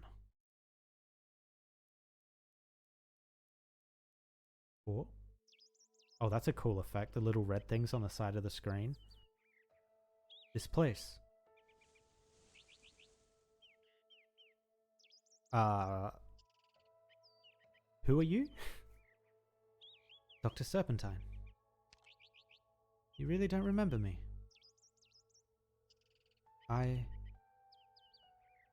No, you're not. Yes. This is just her cognitive Resonance. Originally, this technology was supposed to be used to check the vital signs of those sleeping in the sarcophagi, or to preserve their dignity. Just like entering your dreams, shaping your dreams. For you, I am that dream. But you're really just an illusion created by that machine. Close enough, but there's still a fundamental difference. Just as the philosophers and the interlocutors did in their palaces of old. When thoughts collide and words are exchanged, cognition intermingles, and the boundary between self and non-self blurs. You currently play the role of the Doctor in your dialogue with me, but in reality I am the one who plays the Doctor, whereas you are actually me. Okay. But your consciousness is continuous. This is not equivalent to the illusion in front of you, or your own image changing. The only word that can describe this sensation is dreamlike. You will not see a cold, impassive machine calling itself preserver, and that will not see the helpless and dazed you. It is only in dreams that your subjective perspectives are no longer distinct. Come, don't forget that this manner of cognitive resonance has a humorous name: debate. Oh, and of course, it is your subconscious mind that finds this world humorous. Push open that door. There remains a question we must resolve. Yeah, interesting. But why would the Doctor need this? Do you really... Oh, here we go. We're going to find out. Do you really have to test people in their dreams? No, it's not that I'm trying to test you, by all means. This is not one of the Preserver's cryptic question and answer sessions, or one of Calzit's rhetorical traps. The one who will pose this question is you.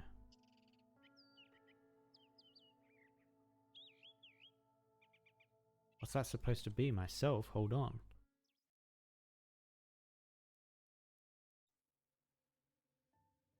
You, yourself. After losing your memories, you quickly got accustomed to life at Rhodes Island. You've always known that Calzit was hiding something from you, but over the years you've both been overwhelmed by the challenges you face. It has even caused you to lose your will to pursue the truth. In other words, your curiosity about the truth ended with Babel. When did you start thinking to yourself, this is fine? Do you really have that same obsession in the bottom of your heart to recover your memories? As more trust was built, certain truths gradually came to light, which even led you to self-doubt. But the two of you overcome these difficulties, which is why you're here today. But what about before that? Long before you took Amir's hand in Chernobog, long before Babel? Who are you? What are you? And where are you going? Doctor, who are you? I'm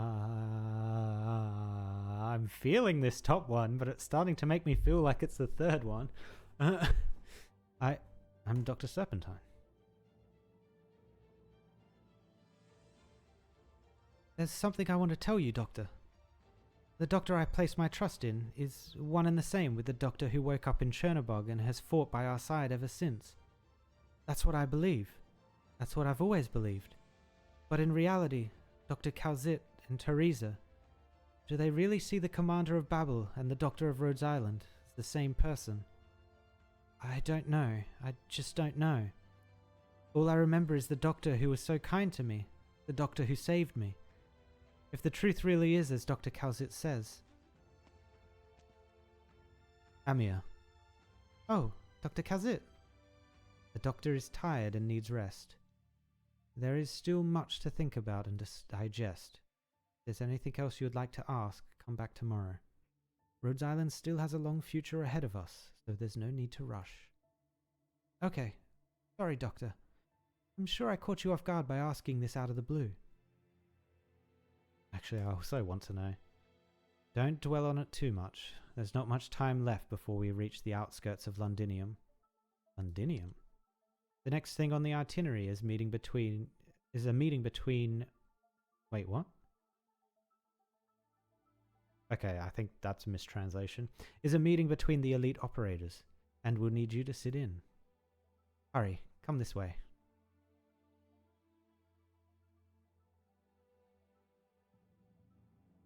Why? Chernobog has fallen into an atypical circumstance with regard to the infected. Rhodes Island, as we are now, cannot afford the risk of getting involved. The Doctor will be our indispensable linchpin. Oh my god, this is so many characters. I don't think I'm going to be able to do voices for all of them. Is this the one you're talking about, worth a dozen or more Rhodes Island lives? If it's worth it, then I'm on board. But if ever a single operator raises a concern, then count me out. Logos? I haven't even met Logos. Who is this? I don't think. Logos. No, I think this is like chapter 11, 12 stuff. What? Don't move, Rhodes Island Commander. Ha. Now there's nothing that white-haired feline can do. Even if she could kill the captain, even if she could kill Patriot, he can't protect you. Have you ever thought about our lives? Have you ever looked at this land from our point of view? Of course not. You don't know a damn thing about the kind of bonds we share, or how we've said goodbye to our parents, or how we've painted our cheeks with the ashes of our best friends. Killing a reunion fighter, depriving someone of his life, is just like checking a box for you. Who the hell do you think you are? Have you ever given a serious thought to what it means for us to live and die? Of course I have. Watch out, Doctor! Stop, don't do it.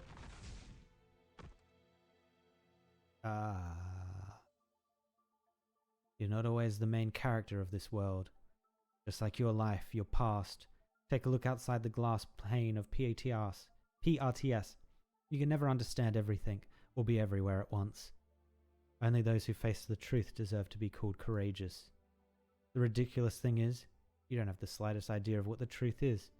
You've been kept in the dark, you don't understand it, and you're frustrated, even angry at your own ignorance. In the end, what more are you than the projection of a pincer beast, of the pincer beast in a bucket around you? They all want to use you for a measure of consolation, to use you for what they want to obtain. The reunion members already impaled by Black Art's point in the direction of those elite operators. But when you follow their fingertips, you only see a few foul beasts flying by.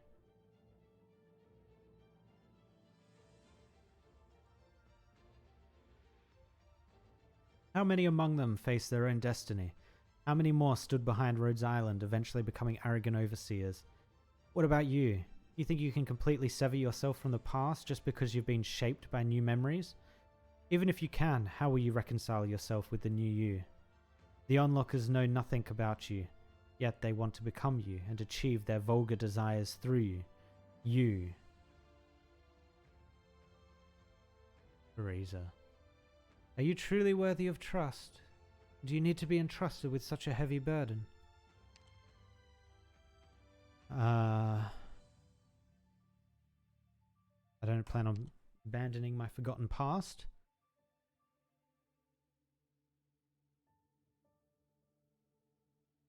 The past has no way of influencing the present. Then I can only see it as insignificant. Then it is not a matter that you can decide on so cavalierly, Doctor. Can a criminal be exonerated of his sins just because he's lost his memories? If a good person loses her memories, does that erase the good that she has done? For you in particular, your lost memories are not so simple. Perhaps you yourself are not aware of what you have lost. What manner of answer, then, are you able to provide? Oh my god. Where is this leading? Where is this leading? Doctor. And take my... Oh my god, the very first frickin' CG, man. Take my hand.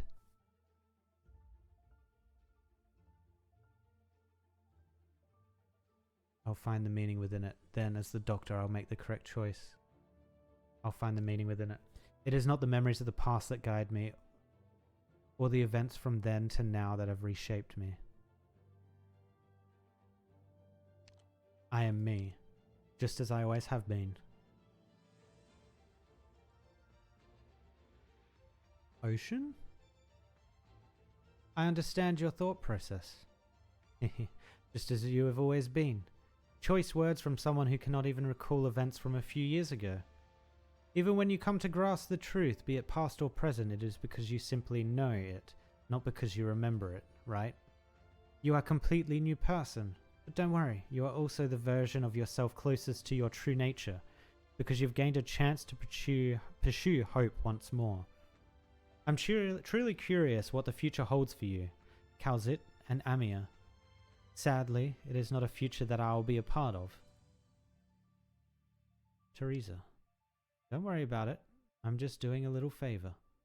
After all, I'm just a phantasm born from the debate mechanism. Whether I'm real or fake was never that important to begin with. But please remember whether or not it came from the deepest recesses of your consciousness. Just as I always have been, this will become the most important foothold of your life. Only when you truly realize the significance of the words you blurted out can you live up to those who love you and those you love.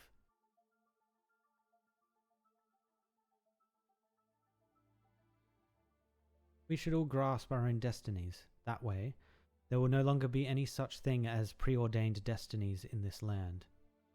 You are the only antidote, but also the poison that can destroy everything. What truly hinders us is neither originium nor catastrophe, neither sea nor sky, but rather ourselves. True. Believe in Amir, believe in Kalzit. The dark, endless night is quickly approaching, and you all must become our sole ray of light. Whoa, what? The dark, endless night is quickly approaching. Wait, are they saying things are just about to kick off and get even worse? And you all must become our sole ray of light. Until next time. 住職様は慈悲の心を欠かさぬようにおっしゃっていた。ここまでにいたぞ。What? Huh? Oh, that was chapter 9. Oh, it's the final chapter.